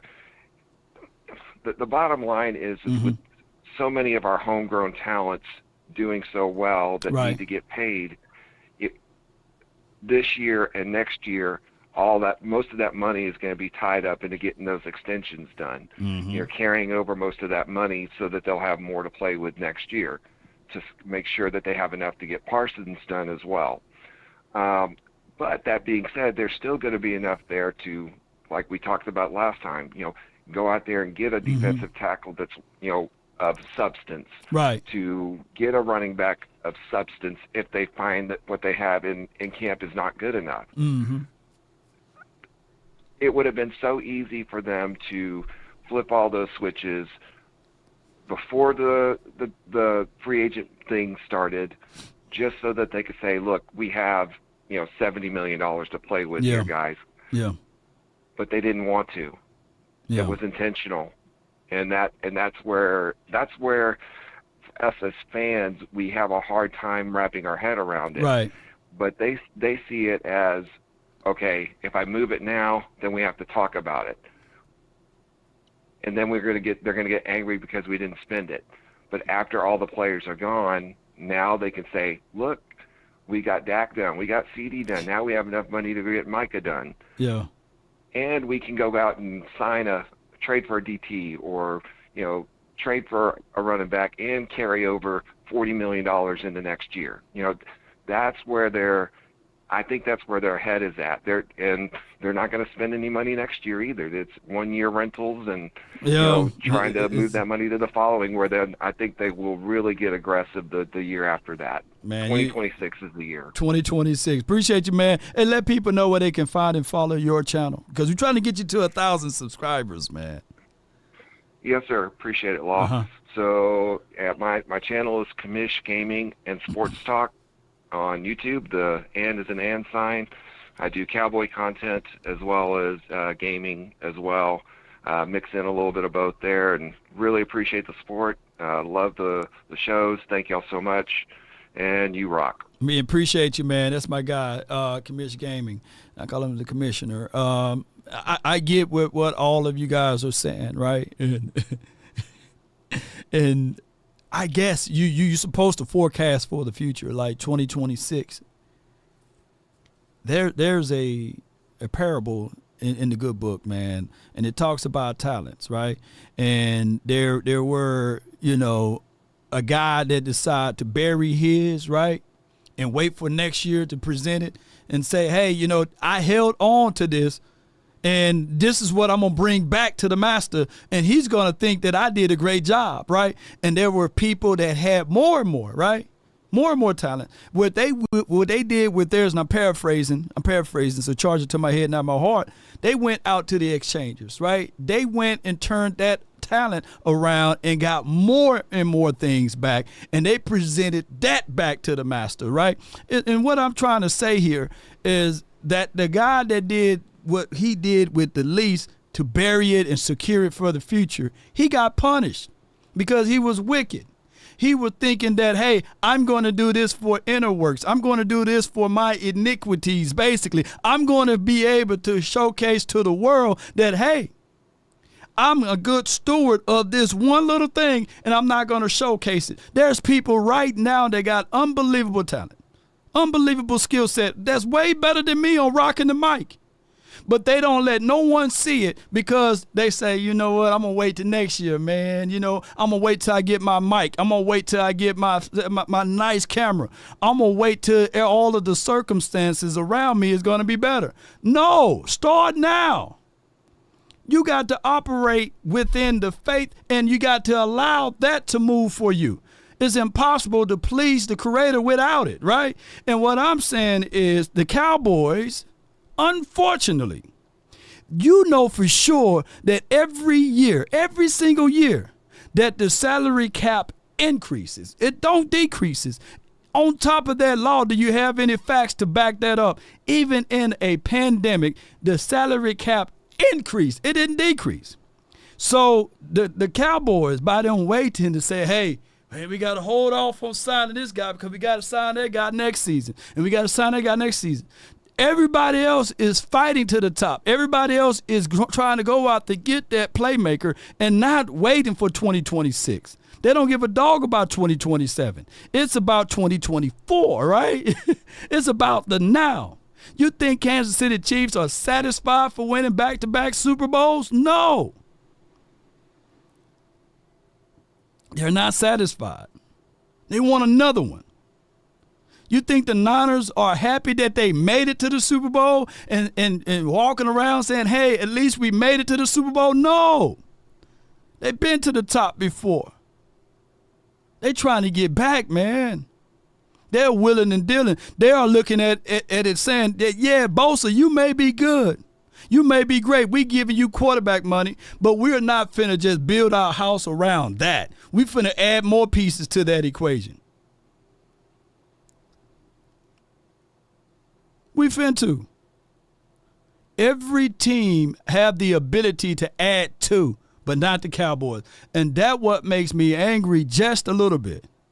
Because we will say to ourselves, hey, man, at least we made it to the playoffs. And, hey, I kid you guys not in 2022. Hey, man, we did enough, man. We supposed to have been able to beat the San Fran because we held them to 19 points. But we don't talk about the drop INTs, right? Yeah, I get it. Dak Prescott threw two INTs in that game. Terrible. But we don't talk about the fact that, yeah, when our right tackle went down, we didn't do anything to make movement to get another right tackle in the building that can stand tall. And then on top of that, when our running game went down, what were our game plan on the offense? What was our other weapons? You see, here's the thing on how excuses work. And I'm going to let my guy B. Bird jump in. You're supposed to get in front of it so that it will not knock at your door. But if you don't, the excuse is going to be at your door with a three-piece suit on, well there, and asking for all of the things. Law, what do you mean? Meaning that you got to make sure if you're going to be a team that operate in a certain way, you got to have other dogs. If Debo is not able to step it up for the 49ers, Brandon Ayuk can. If Brandon Ayuk can't step up, then there's a Kittle's kid, right? And if he can't do it, the running back is going to be able to stand tall. CMC. This dude got multiple options. So, of course, Brock Purdy is going to look good in games. But it doesn't mean that he's the greatest quarterback. But how they are able to operate is because they got a system put into place. And they already seen what it looked like if that system is not well put together for that particular quarterback. I think they lost about 3 or 4 games. He looked very pedestrian without that system. Newsflash, most quarterbacks are systematic quarterbacks. Outside of your 1%, I think that there's a survey that was done. Pat Mahomes is part of the 3%. And if you're thinking that you can find another 3% out there to be your next generational talented quarterback, I got land on the moon for sale. I'll give it to you at a discount rate too, by the way. But that's going to go over most people's head and say, oh, man, it's a Pat Mahomes in his draft. C.J. Stroud is the next Pat Mahomes. Okay, we'll wait and see. And Pat Mahomes fell into the perfect system for him because he couldn't read defenses when he first got into the league. And on top of that, Andy Reid made Donovan McNabb look good. What you think he would do to a Pat Mahomes? He came into a perfect storm. I believe that team was 11-5, 11-5, 11-5 too before Pat Mahomes got there. Could be off on the last season before he got there. But you guys get me what I'm saying. It was a real good team. Pat Mahomes fell into a great situation with a seasonal coach. And on top of that, their defensive coordinator, he wasn't looking for another job last season. I got B. Bird from the 409. What's on your mind? Hey, what's up, Law? How you doing, bro? All right, man. All is well. Can't complain. Hey, you ever heard of a quarterback having arm arrogance?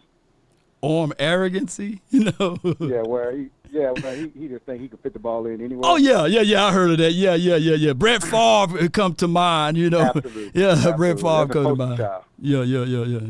To a degree, Pat Mahomes, too. the Jones suffer from time arrogance. Oh. They ain't getting fired, so they got long-term plans, whereas other GMs got to get this thing done, and other GMs ain't got 2025, 2026 on their minds, man. They thinking 2024. Yeah. And so with that time, man, they just sit on things, man, because, hey, they're not going to get fired. I mean, what's this going to hurt us? You get what I'm saying? Yeah. And so I'm just to your prior caller about the endorsements. So if Dak has a career-ending injury, what does those endorsements go? Yeah. They're gone, right? So that's why you can't even negotiate that into the you can't even put that number into the equation because it's not guaranteed.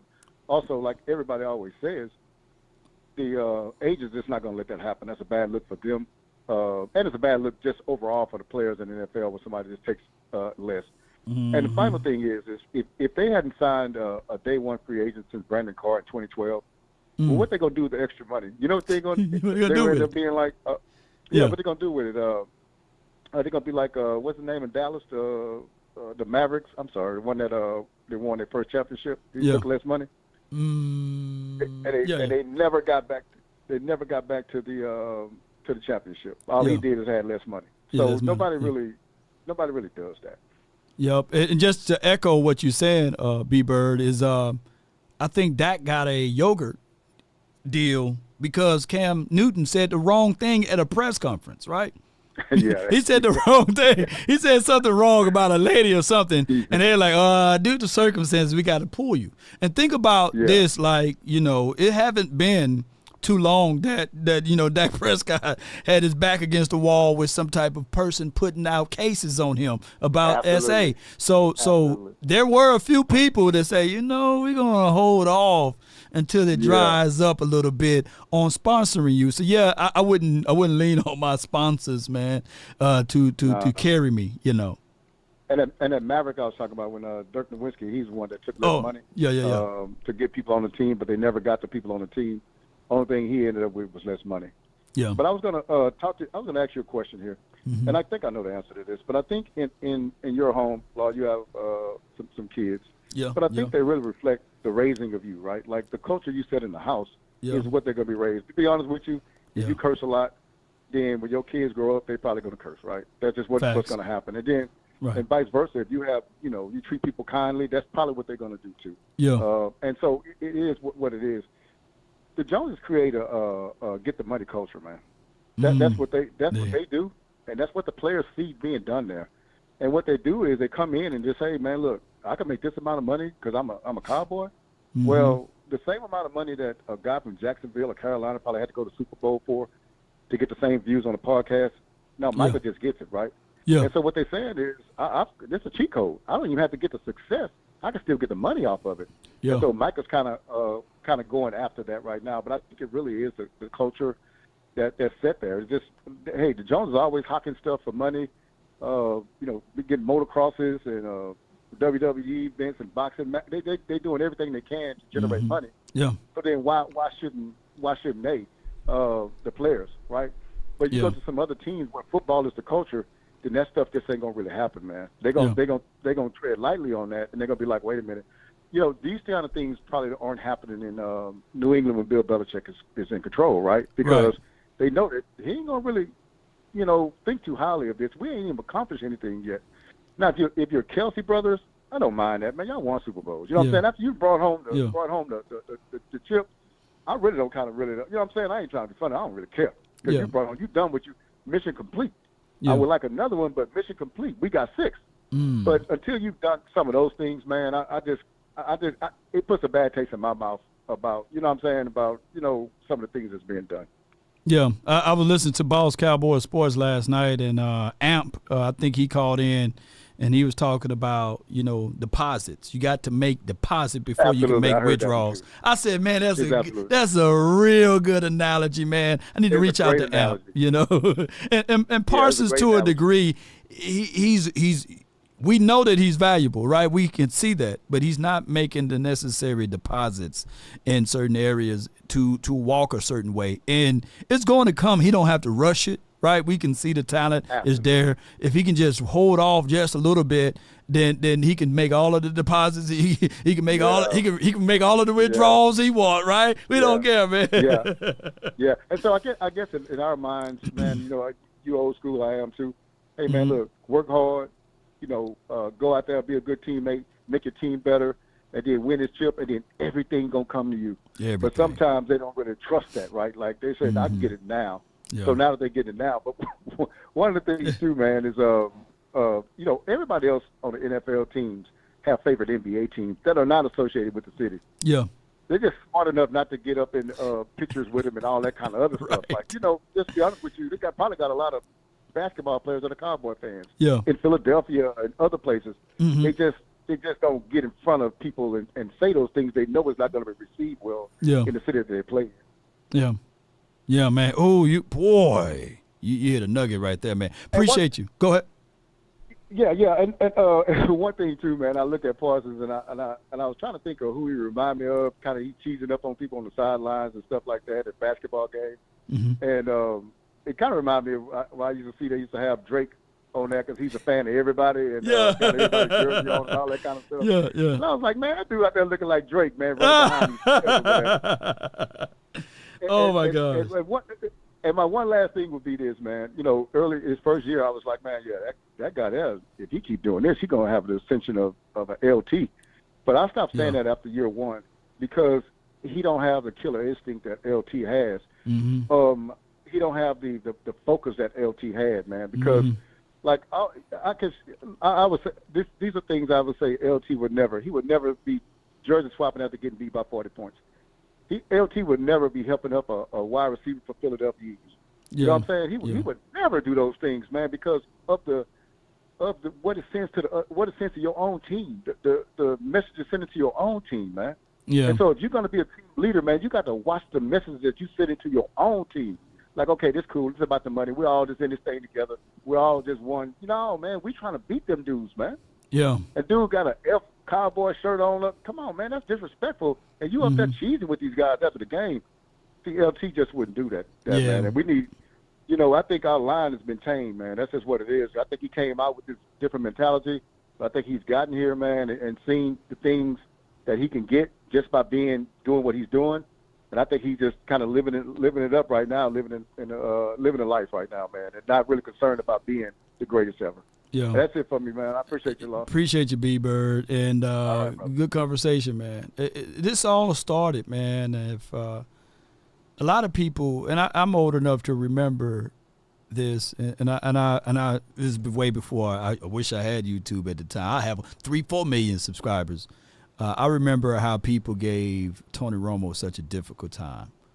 After a loss, he said, if this is the worst thing to ever happen to me, then I lived a good life or something like that. Who remember that quote bar for bar, right? And people took that out of context, and I get it. You know, that's when I knew for sure that they would love you, they would worship the ground you walk upon, but if you say the wrong thing, they would never forgive you for that.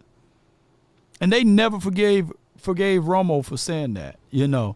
And Parsons is what Romo's statement is in live form, right? Like, if the Cowboys, like, we take games to the heart, man.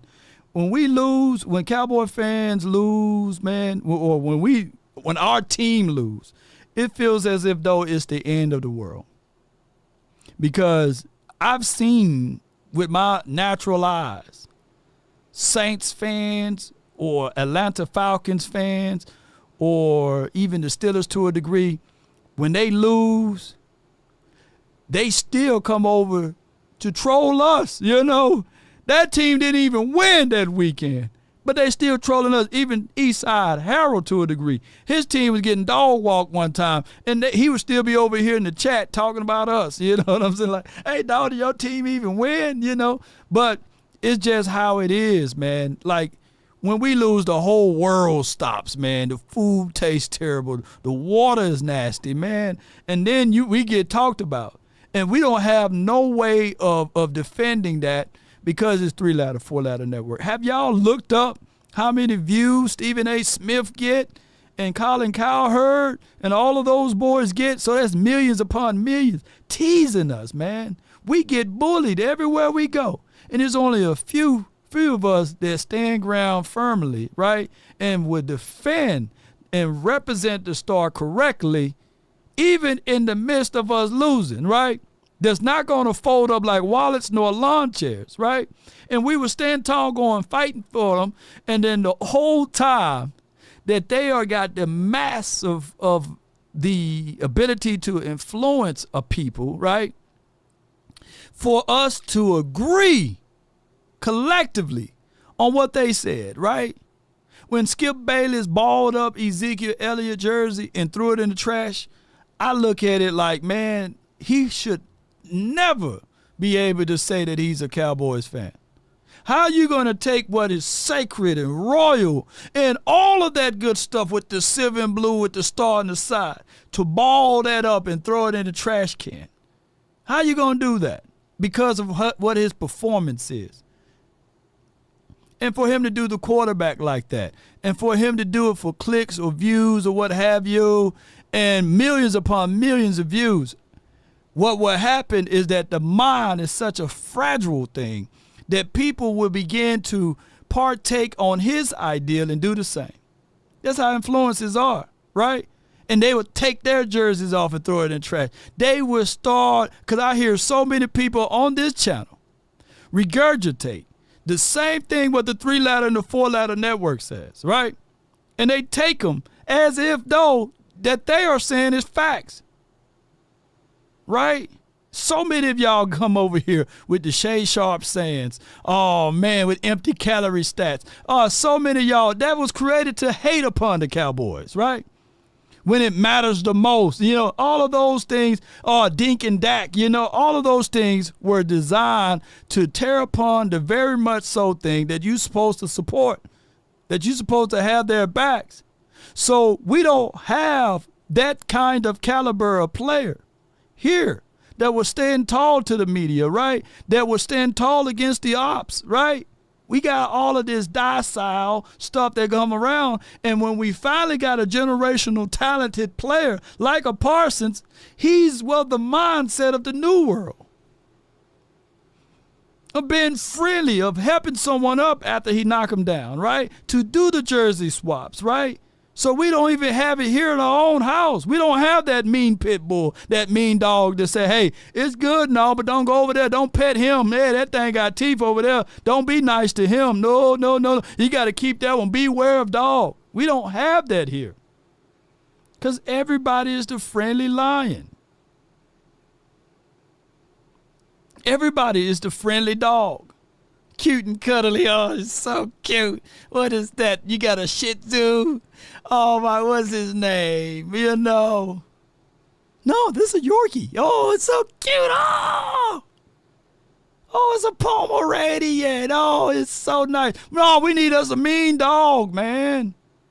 Someone to say F the media, man. F you for saying that, too. Yeah. We need us like one of those players over here. Just one or two.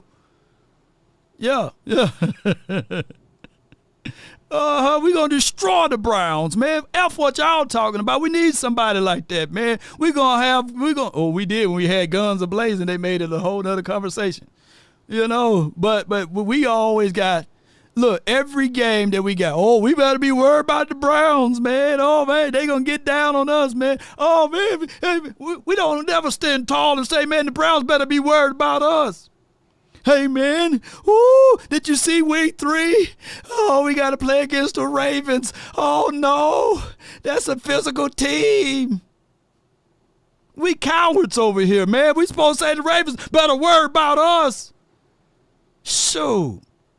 Oh, week 8? Well, week 8 on schedule, man. Oh, the Niners, man, they better be worried about us. What happened to those boys? What happened to them boys? What happened to us Cowboys standing tall and sitting there saying that, hey, we finna be the new kids on the block. So, yeah, they beat us bad last year, but it's our turn to beat them bad. What happened? We are so docile as fan base plus players now and coaching to a degree. I hope that Mike Zim can change it, man. That win now, laugh now, cry later. That should be, look, all of that marketing stuff, we should be marketing that on week 8 instead of doing that doggone schedule release thing with calling people on the phone that was other team members of other teams. No, we should be sitting here saying on week 8, whenever we play the 49ers, laugh now, cry later. Be prepared to cry. Why are they going to cry, Law? Why are they going to cry? Because Spartans! Prepare for glory! That's what that need to be going on, man. But we supposed to be docile, man. We supposed to say, hey, man, Better watch out for Green Bay, man. They beat the brakes off of us, so now we should bow down. We should be on our hands and knees, man. You know, we should be going through this schedule line and telling people, watch out for Big D. We coming in here, when we swing, it get dark. Yes, indeed. And if you don't like it, hey, just get down, because we swinging here, baby. It's Big D. Over here, this is who I am, you know. I'm walking into this thing boldly with grace and mercy. You can't even get into the heavens, man, without walking boldly like this is your home, right? We should be walking around here saying that, yeah, 12-5, 12-5. Yeah, I get it. But this night now is going to be a situation where we ain't finna leave stuff on the table for the 2024 season. And whatever happened last year, that was last year. We coming in here, it's going to be bones that's going to be broken, hearts that's going to be stabbed, and we coming in here knee deep with some stuff over here. No fear. Time to get nasty, man. Yeah, we should be walking into this thing, but man, we timid walking around here. I get people all the time, why you got that Cowboy stuff on, man? Cowboys are trash, but I'm not. I'm here. We outside, baby. That's what they say out here in Texas. Hey, when we outside, man, well, I'm outside, baby. It's 150 degrees. I'm outside. That's what we need, man. Come on, man. We be having dinner, we be having a seat at the table, man, with the enemies, man. You know? Talking about, hey, you want some more? No. We eat first. Ain't that right? From the 206, you in the mix, man. You're live on the nation. This is my guy, MJ. Talk to me. What up, Locke? What's good with you? Good on that channel. You sounding, you killing it. Yo, hey, man. Come on with it. I'm just thinking what you say. Hey, out here at the Cowboy Nation, I go against anybody, any other team, and in front of everybody, and I be destroying them, y'all. Mm-hmm. They try to come with Philly. I said, nah, y'all ain't won in 60 years. Y'all shitty. You can't talk to me. Yeah. I got 5 titles, and y'all might talk because y'all won in 2016 or 17. You know, I say, we won play calling away from going to get that chip. And what I mean by that, to help everybody on here, and I got to give it to Darius, this is going to be up to McCarthy, to put Dak Prescott in the right position to win them games. Yeah. He got to stop calling wrong plays and putting that man in the wrong position. And no hands Johnsons, some of them receivers, when that man do get the ball to you, right, and it's third and 3, and he throw a 5-yard pass to you, and you drop it, that's your damn fault. You can't blame that on the quarterback. And then the next play, something go wrong because this dummy dropped the ball. You see what I'm saying? That's what's been happening to the Cowboys. Like 50% of the team, 50% of the people hate Dak Prescott. But I love the brother because the brother got heart. He's trying to win. You think this man come out here trying to lose? No. He's my quarterback. Just like Terrell Owens said. He's my quarterback. That's my quarterback. Yeah. And that's how the Cowboy fans got to be. You can't let nobody come on the podcast and talk smack about your players. Yeah. You ain't going to beat me in a conversation. It could be 1,000 Philly fans and one me, and you give me the microphone. I'm going to piss them off. They're going to want to fight me because I'm going to break down real stuff to them. Your team is crap. Y'all keep overpaying for all these players. You paid $50 million. You spent about $500 million, and y'all still let us tie y'all? Yeah. Y'all, we beat y'all? You spent all that money? What? Hey, what? Huh? Y'all crap. Yeah, get him. I see what the Jones is saying. No, they're not really lying, Law. God, the players we had last year is better than Philly, and the players we got this year is better than Philly. Mm-hmm. Them corners they got this year going to get their ass torched. I'm telling you. They brand new. They going to get torched. They new. They going to get torched. Their linebackers are sorry. Only thing they got their deep tackle, and y'all talking about Monty, that big number 9 that got his ass beat by number 73. You keep going, yeah. Now we put that big center, whatever center, and I might even get mad at 67 because, you know, even if we didn't draft BB, Y'all got to get number 6. Listen to Cowboy fans. 67 been working with the offensive guy. You know the T-shot linemen how to block. Oh, you talking about Duke Manyweather, yeah. 67, y'all, been practicing with Duke Manning. That means you want it, y'all. You know y'all talking about, man, that's what you want, Cowboy relation. Y'all might not like that kid, but that kid like, fuck that. Excuse my French. There He you said, go. I ain't letting BB take this spot. He said, man, I'm fighting for this. I'm trying to feed my mom and them. I'm trying to feed my grandma. I'm fighting. He practicing. But BB doing the same thing. Guess who else doing it? I found out number 76 is working with Duke Manning too, y'all. Let's go you with know it. number 76? That's the Thomas kid, or no, the Brock Hoffman, is he? One of those No, boys. that's the guy from Carolina. Okay, yeah, awesome. Awesome. Yeah. Everybody's been they want it.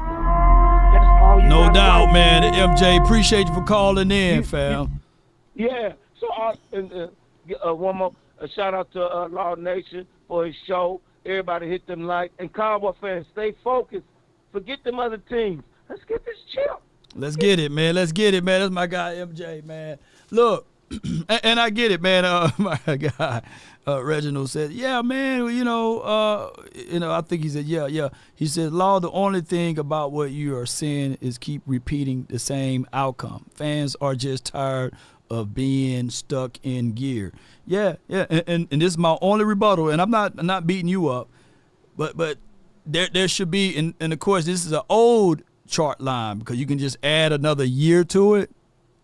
You just add another year to it, meaning that it's been 29 years for the San Fran. I get it. Nobody is going to say, yeah, man, at least I got Beyonce number. She don't call me back, but I got her number, man. I got Ice Spice number, but she don't hit me back up, man. Maybe because I'm a munch, man. I guess. And I got Myers on the side. Yeah, you get all of the numbers. Are you hitting? Are you calling? Oh, my bad. Pause. Are you, well, not pause, but you guys get what I'm saying. Are they calling you back, right? Are you able to score with it? No. So these fan base, there should be no other fan base talking then. The Bills shouldn't be talking right now. The Lions shouldn't be talking right about now. Chargers, Browns, Dolphins, there are people that's on this list that's talking noise about us, right? They got a longer drought than us. Yes, conference championship, going there and winning that. Yeah. But there's no parade for that, right? So that's just what I'm saying. But it's one of those things where as a fan, as a true and real true fan, man, we got to stand our ground with this, man. Hey, right now there shouldn't be not one Cardinal fan in this building talking smack about us, man. Like that's in great grandfather territory, man. 75 years. 75 years. Come on, man. That's Cardinal fan that were talking noise to us last season, man. I'm just saying. Jets fans, too, they were talking noise last year to us, man. 54 years. It's 55, absolutely. I'm going to have to update this list right here, and add a year to it. Right now, the only team that can really talk noise is KC. And, of course, you don't see them on this list, right? You don't see Kansas City Chiefs on this list. Yeah. Eastside Harold talk the most. They haven't even been. Yeah. They haven't won, I meant to say. Bengals never won. And they be talking noise on this side, So, yeah, we're in a drought. And I get it, man. And we're tired of it. I'm tired of it. But, man, what team y'all want me to root for? I can't do it. My teeth will fall out. I'll be Law Nation, gum Law Nation. I can't talk. My beard, my facial hair will fall off my face if I start rooting for another team. Yeah. That's just how it is, man. I got my guy, Point Dexter, man, from the 409. What's on your mind? Talk to me, man.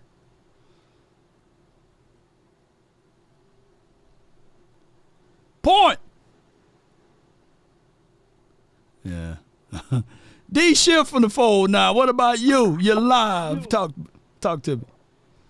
What's good, Law? Not much, man. Nah, man. If you gonna like lose your teeth over rooting for another team, go be an Eagles fan, dog. Yeah, you fit right in. Yeah. You're right in over there. But nah, man. Speaking of the Eagles, man, and just kind of like just touching on the things you know talking about. You know, all in all, you know, we have these like internal battles. You know, as a fan base. You know, we kind of have like that doomsday mindset. Right. So, and just thinking of like, I was looking at, you know, what's your boy, Shady and Joy and all them. Right. So they were sitting down and they were talking about the pressure that's on Jalen Hurts this year. And of course, you know, Shady's like, you know, no pressure, you know. And the things that they talk about is, you know, all the weapons he has, and just the guys he has around him. And then, like, James Jones just kind of kicks in and it's like, basically, like, you know, we're going to act like the back end of last year didn't happen. And so Joy's like, well, you know, people are allowed to have one bad year. And so you just kind of tell that into, like, what that goes through. And one of the reasons why people will say that, you know, he's not, he shouldn't be paid that money. Shady will also be a guy, because he basically talks about Jalen like, he doesn't put him in the Mahomes, you know, elite type, but he's elite. So I'm like, how you gonna be elite, but you know you can't, you know, you're gonna be on a pitch count, you know? Yeah. That's what James Jones was talking about. And then, you know, Shady just turns to, no, he wins, and he gets in the playoffs. And I mean, you know, Dak, he's kind of will, you know, because they also talked about Josh Allen. Right. So they're talking about with Josh Allen, you know, the pressure that you put on Josh Allen, well, you can't really, he'd have more pressure. And James Jones, well, you know, how you going to put pressure on Josh Allen when he's kind of lost out on certain players or whatever? No doubt. You know what I'm saying? And they're talking about him willing his team to the playoffs. So that's always done that. You know, will his team to the playoffs? So pay that man, bro. Well, that's all I got, man. That's all I got. Man, appreciate you, D Shift, man. Good call from him. Here's my thoughts on all of this, man. Every team outside of the Cowboys can have a loaded team. We have to make our loaded team loaded due to what we have already on our team, right? Because everybody gonna say, hey, man, Law, man, we had 9 all-pros, bro. Right, 9 all-pros. That's a loaded team. But when you really look behind everything and you look under the hood, you will see, yeah, none of those boys could run the ball. Yeah, none of those boys could stop the run. And, yeah, most of those guys are homegrown guys. But those teams that lift up that Lombardi trophy or those teams that make a deep run in it, they went out there and got their players, star-studded players. So everything, since we are in the prime time slot, do get bumped up a bit. Whether if a player is bad, he's super bad here. If a player is good, he's super good here because everybody got eyeballs on said player. That's just how it goes when you playing with the silver and blue and the star on the side of the helmet. Expectations. Right now, there are higher expectations for the Cowboys than any other team in the National Football League. But we are the only team that got to do it more with less.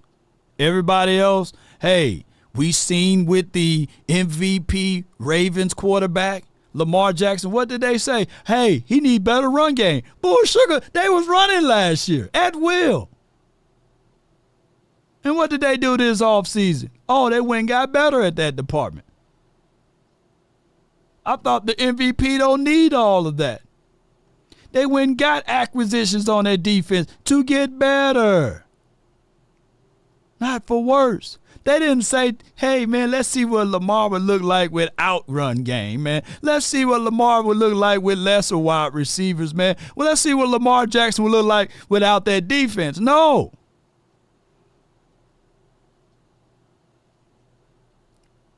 C.J. Stroud, man, hey, he just blew the doors off the Browns. right? And then he got beat down the second week, right? They didn't say, well, hey, CJ, man, you're a first-round talented quarterback. Let's see if you can do it again with less weapons, man. Let's see if you can do it again, dog. Let's take away, man, let's not go get you a Joe Mixon. Let's not go get you acquisitions on the defensive side of the coin. Let's not go get you another true number one wide receiver so that you can have two number one wide receivers. No, they went and spent that money, man. And they built. They continued to build. But for some reason, the Cowboys, they look at it like, let's take away. And then get mad at it and then move the goalposts. Man, CeeDee Lamb, he's showing us promising future. Let's take him away. Let's take Amari Cooper away. No, I'm like, shoot, if he was good his next year, man, he'll be even better, man, with Amari Cooper. Nah, man, CeeDee Lamb, man, he's going to be the new number one wide receiver. Let's see him with, let's go with a Noah Brown.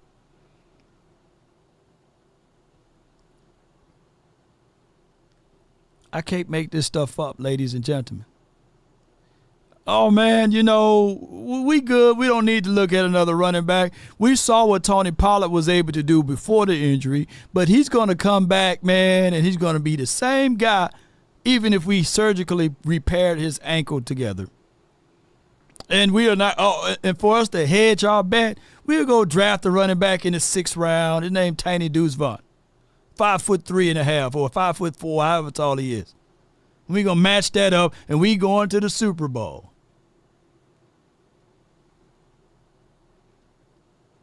That's just how it is. So what we got to do is we got to move better.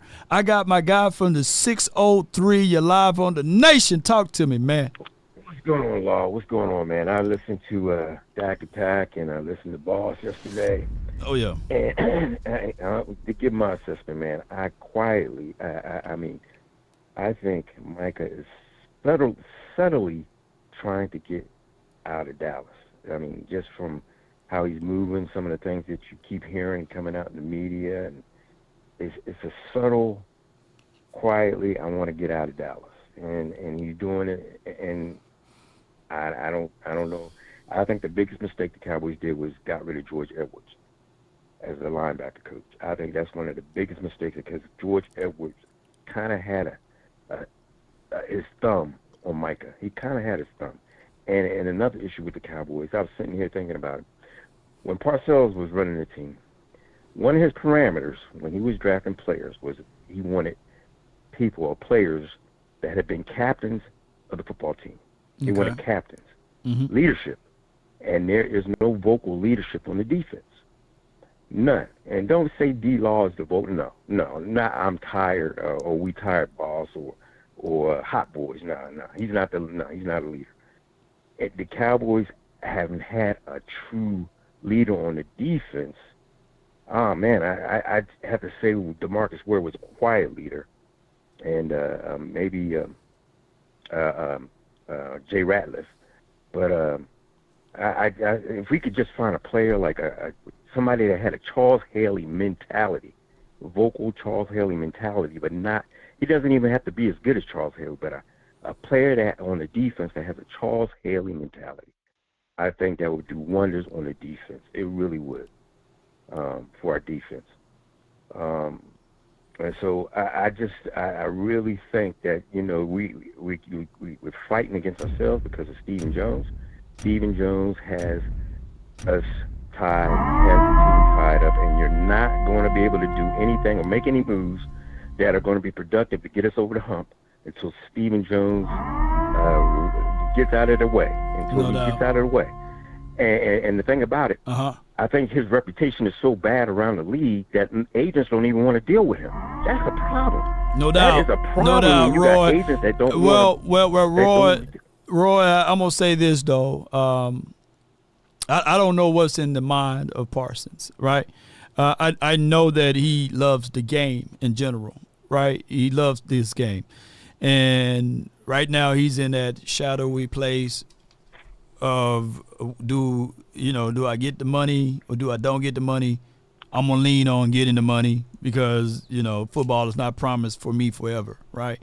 And he's maximizing that side of his particular negotiation. But I seen Bosa, hold out. I seen Aaron Donald hold out. Zach Martin to a degree held out last season. So if those guys are privy to holding out, right, and he's getting like they did, the Zach Martin said it was a soft holdout, right? So my thing is, I get it. I understand.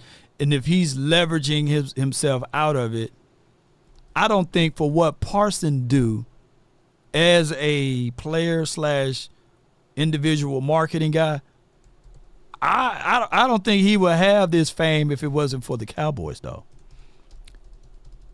You get what I'm saying? Well, yeah. Is Myles Garrett a household name, and he's generationally talented over there in Browns land outside of football, right? Is Aaron Donald a household name? No, none of those boys are, right?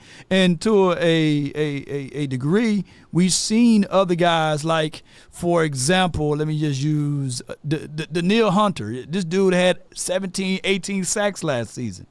A lot of people wouldn't even know that until I say it. You know what I'm saying? So you get some of the fame and you get some of the glory with playing with the silver and blue on the side of the helmet, but you got to also understand that these guys should know how to leverage that, and they should be able to see that is the thing too.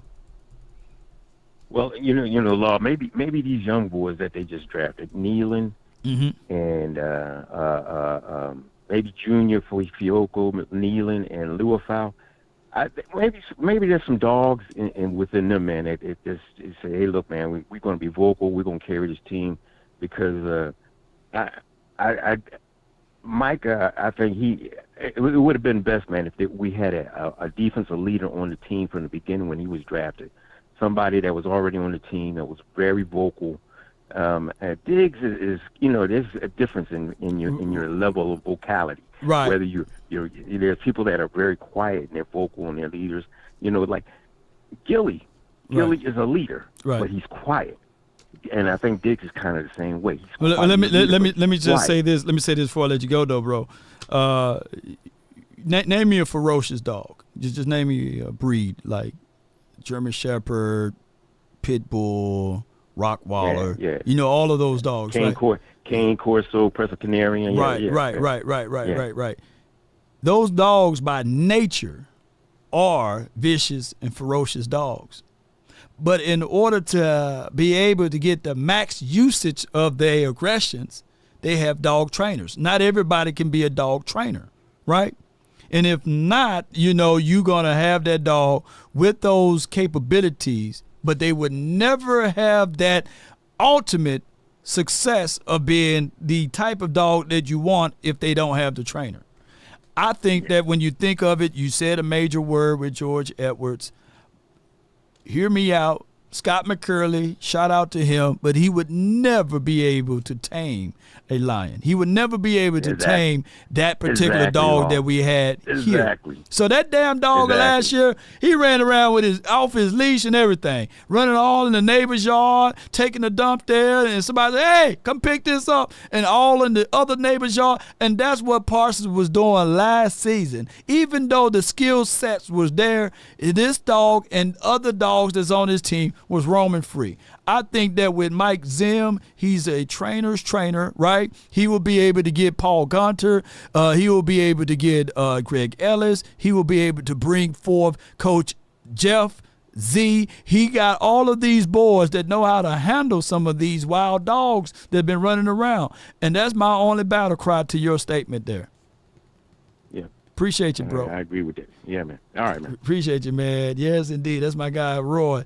And I hope that you guys get what I'm saying. And I'm not saying that this particular team, yeah, man, dog playful, man. We were beating up some teams with defense last year, but we didn't have a system. We didn't have a system in place, right? There was nobody to obey, right? When we say sit, get over here. Sit. Damn dog kept running, man. There was no discipline to that dog, you know? Yeah. We used to have a 132-pound Rottweiler, right? Dog can gobble up a little kid, right? Dog can kill the doggone trash man. 3 acres. I grew up on 3.5 acres of land. Dog don't know what a dog chain is or a damn dog house. But he knew my voice. And when I say sit, he sat. Right? I would put the dog food down. He was so well behaved, and he wouldn't eat it until I said, now you can eat. On my command. And if I say get him, you know, he gonna go get him. He knew my words, man. And that's a bad owner. Yeah, unfortunately, man, I was a bad owner. Don't Michael Vick me now, you know what I'm saying? Because I did some terrible things with a newspaper, man, on that wet nose, right? Spat a rod, spoil a child. That's just how it is, man. But that discipline was necessary. Right? If I never disciplined that dog, and when that trash man dude come down and pick up the trash and he get mad about something and he tear that ass open, you know what I'm saying, on that trash man, now I got a problem, you know? And he got a problem, medical problem. But that's what you got to do, man. You got to have you got to have a disciplinarian. And you got to have somebody, you got to have somebody lobbying for you when you do something good. And we didn't have that last year.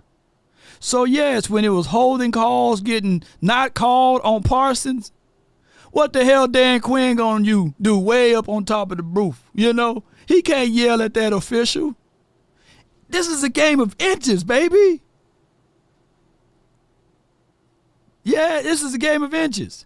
So I need to have a coach that's on the sideline that can identify with my struggles, that can identify with my shortcomings, that can identify with my pitfalls, and be an advocate for me. So that when Parsons is like, hey, I'm getting held, man, this dude holding me. He got me in the figure four. He got me in the chokehold over here. I can't get off. That's not his job to do that. That's the damn coach on the sideline to tell that official that's running that side, pay attention to that offensive lineman 72. Pay attention to that offensive lineman number 70 or 71. He's holding my guy.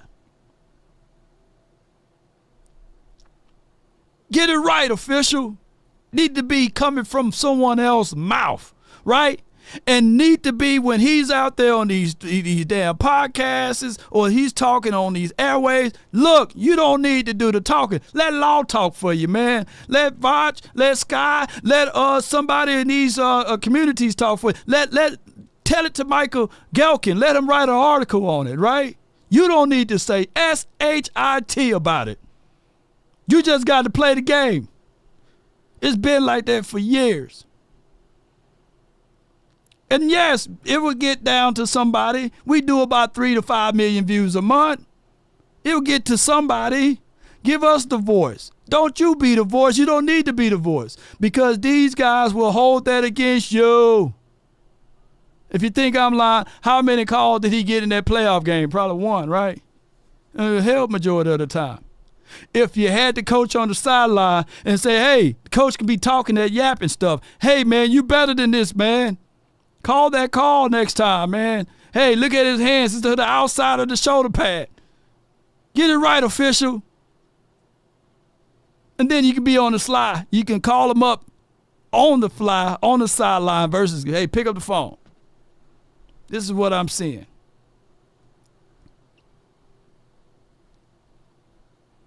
Yes, indeed.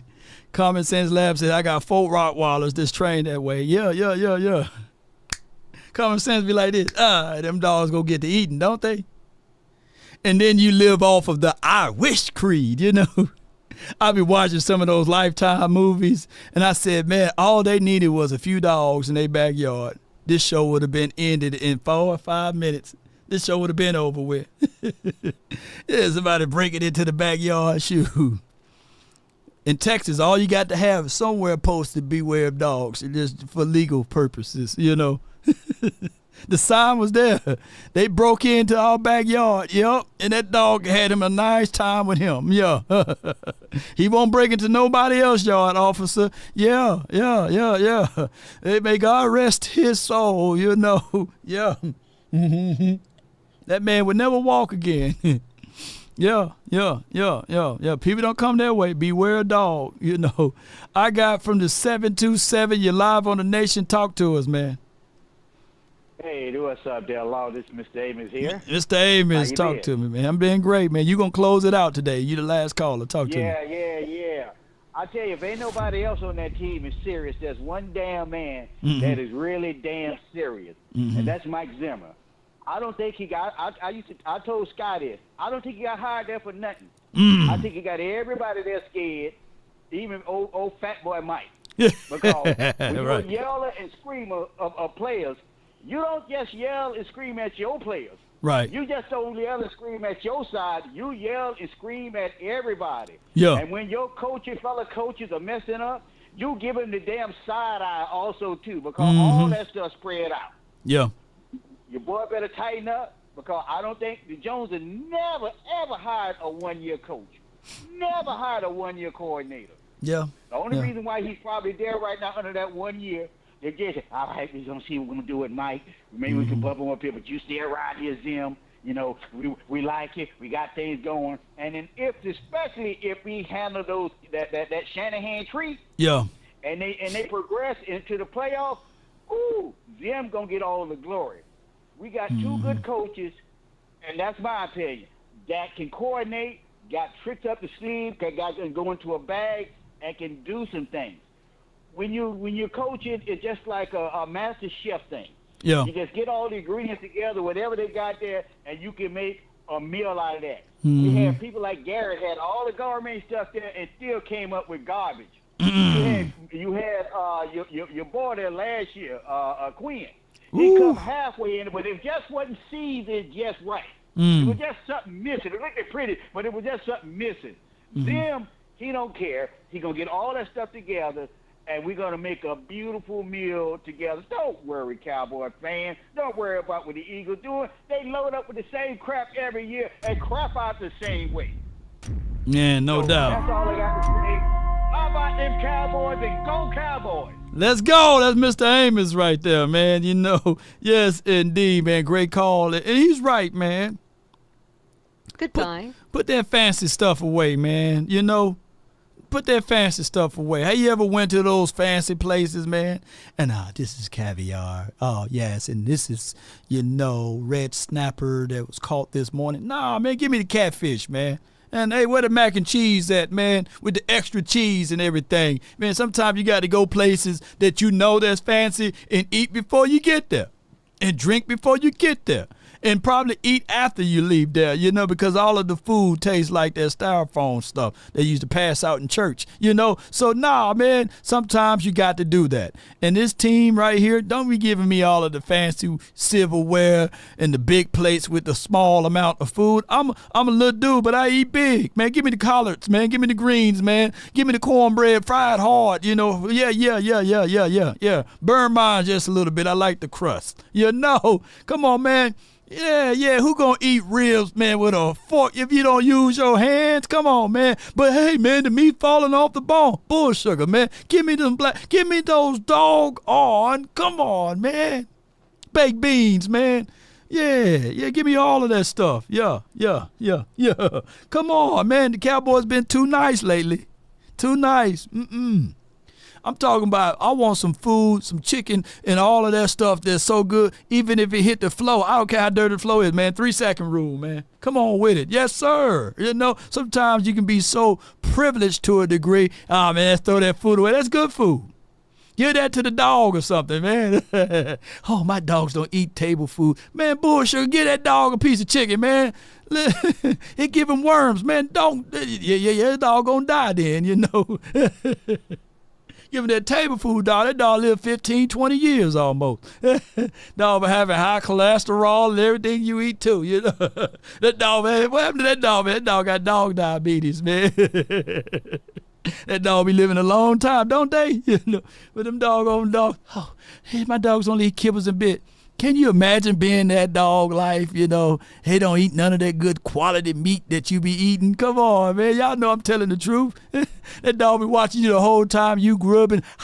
And the dog just said, man, if I can just get a crumb, man, a piece of that skin from the chicken, man. Oh, my goodness, man. That dog, man, that living in some of these houses be living a rich life, but be terrible, man. Terrible.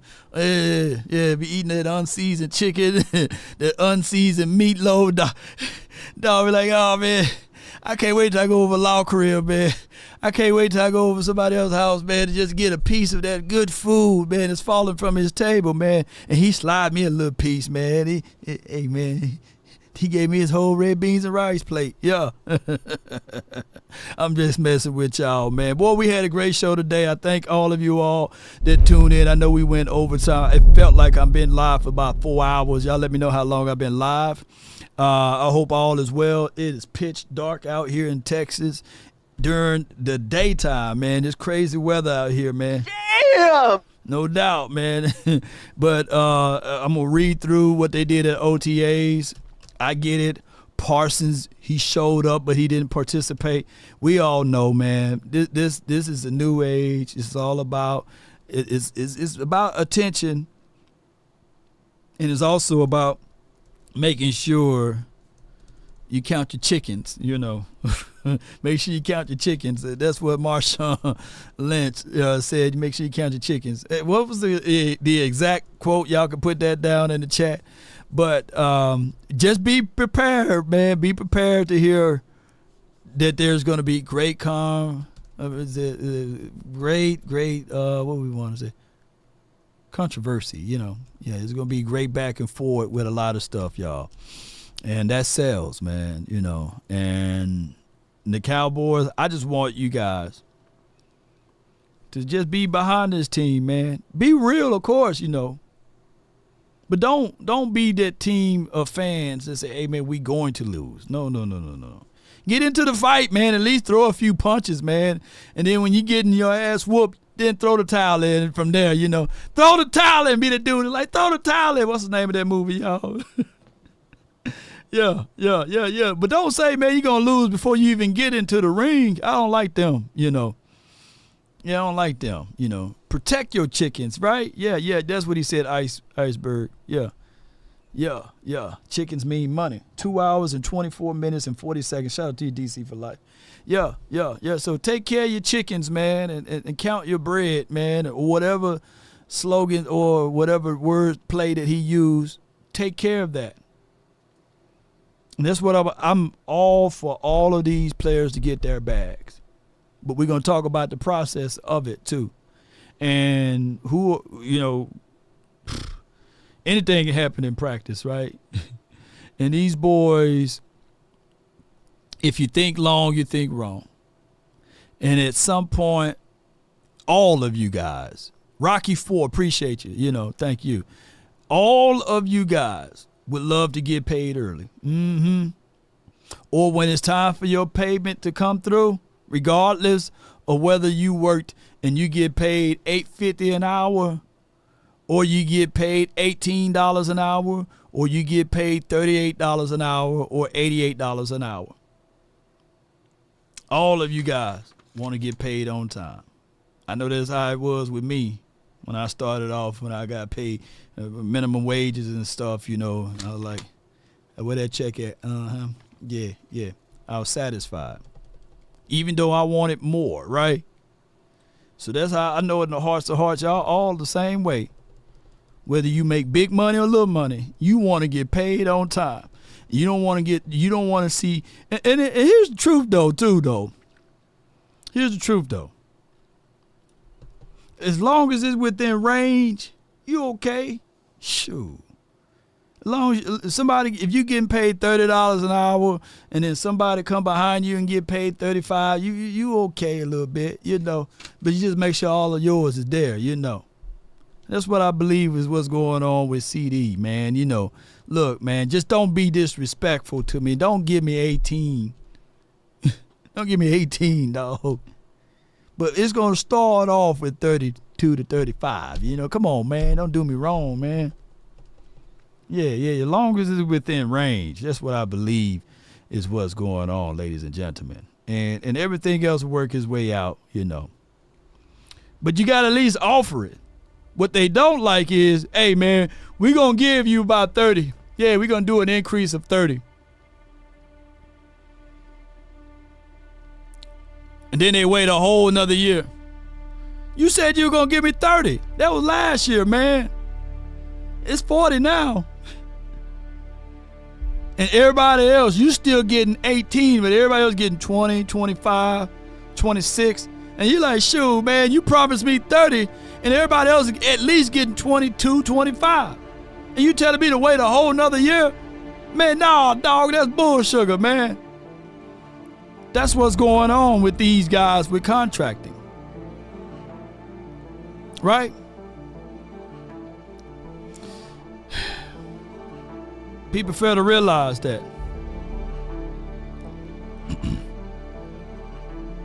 Money is money. That's why it's my needs. Need to get paid. Crazy statement yesterday. Certain person said, well, we're going to waive all medical bills. Not going to show up on your credit score. That's the foolish thing to happen. The economy is already bad. Please pay what you owe. Don't be deceiving. Don't owe people money. So you're going to hide and not go on a credit score. So you can't pay your medical bills, but you'll pay your car note on time? That don't make sense. That's operating backwards, man. We got to get better as a nation, as a country. That's foolish man thinking. So now the hospital's gonna be like, man, I don't know if I'm ever gonna get this money. They're gonna start denying people. That's what's gonna happen. It's a trickle-down effect. Although we can't check your score to see whether or not you are making payments on time, we're gonna do a hard search on debt to income ratio before we give you this. And what about all of these people with medical businesses that live for that money, that now folks can walk into a medical building and do all of these things and say, hey, you know, it's not going to hurt me. And then 5 or 6 years from now, when they change the bill, and then they're going to still say, hey, you owe us. That's what's going to happen. It's a trap, man. Don't do it. Not to get politically with you, but pay who you owe. And pay your medical bills. But if you want a thing bad enough to go out there and fight for it. And it's business too, baby. It's business. Nothing politically about it collectively. But I got some business partners that's in the medical field. But it's a whole nother conversation. But if you want a thing bad enough to go out there and fight for it, to work day and night, to give up your time, your peace, and your sleep, if all of your desires of it makes you quite mad that you don't get tired, and it makes you hold everything tawdry and cheap, if life itself seems empty and useless without it, and all that you scheme and dream is about it, if you will gladly go out there and sweat for it, fret for it, and plan for it, to lose all terror of your mind, if you would simply, just simply go after the thing you want with all of your capacity, strength, sagacity, with faith, hope, and confidence, and stern pertinacity, if neither cold or the poverty or the famish or fame or the sickness of your body or brain can turn you away from the things you want, if darkened and grim and besieged and beset with the help of Almighty Cowboy Nation and all that's watching, if we offended anyone, charge it to our beards or our heads, not our hearts, baby. That's been my time. I really thank you all for yours. And remember, you're listening to nothing but the best. Damn!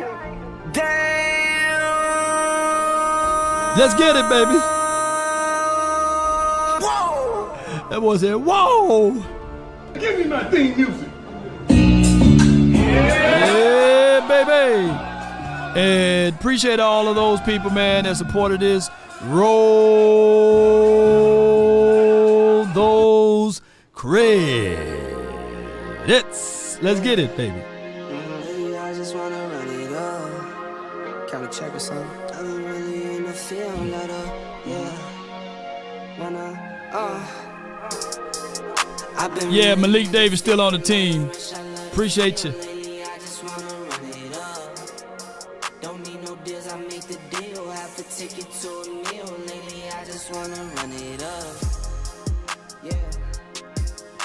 Kinda check a song.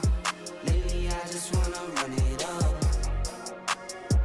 Count that too, count it up, count it up. Lately, I just wanna run it up. Need them ones, I need them. You know, the saddest thing is we posted a deal with CeeDee Lamb, and I said, watch out, CeeDee Lamb. He's gonna torch. He's gonna torch the league. And they said, well, he torched the league last year, and it didn't do anything for us. Can you imagine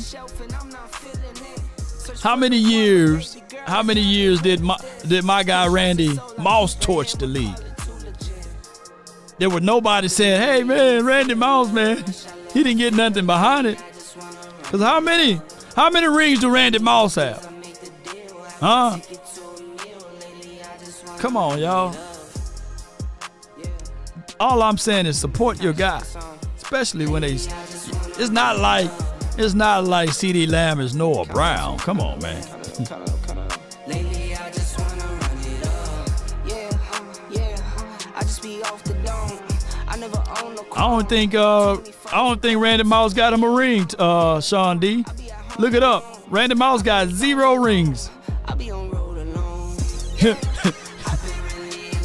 Him and CeeDee Lamb got the same amount of rings.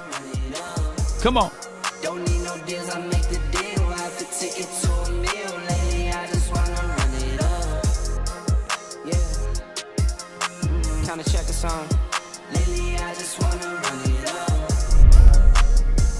Count that too, count it up, count it up. Lately, I just wanna run it up.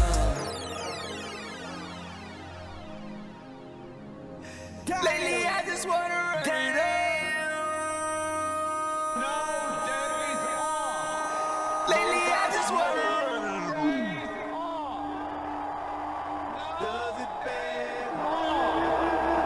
You having an unnatural allegiance to losers is not like you. I want me some glory hole. No doubt, man. We up out of here. Salute.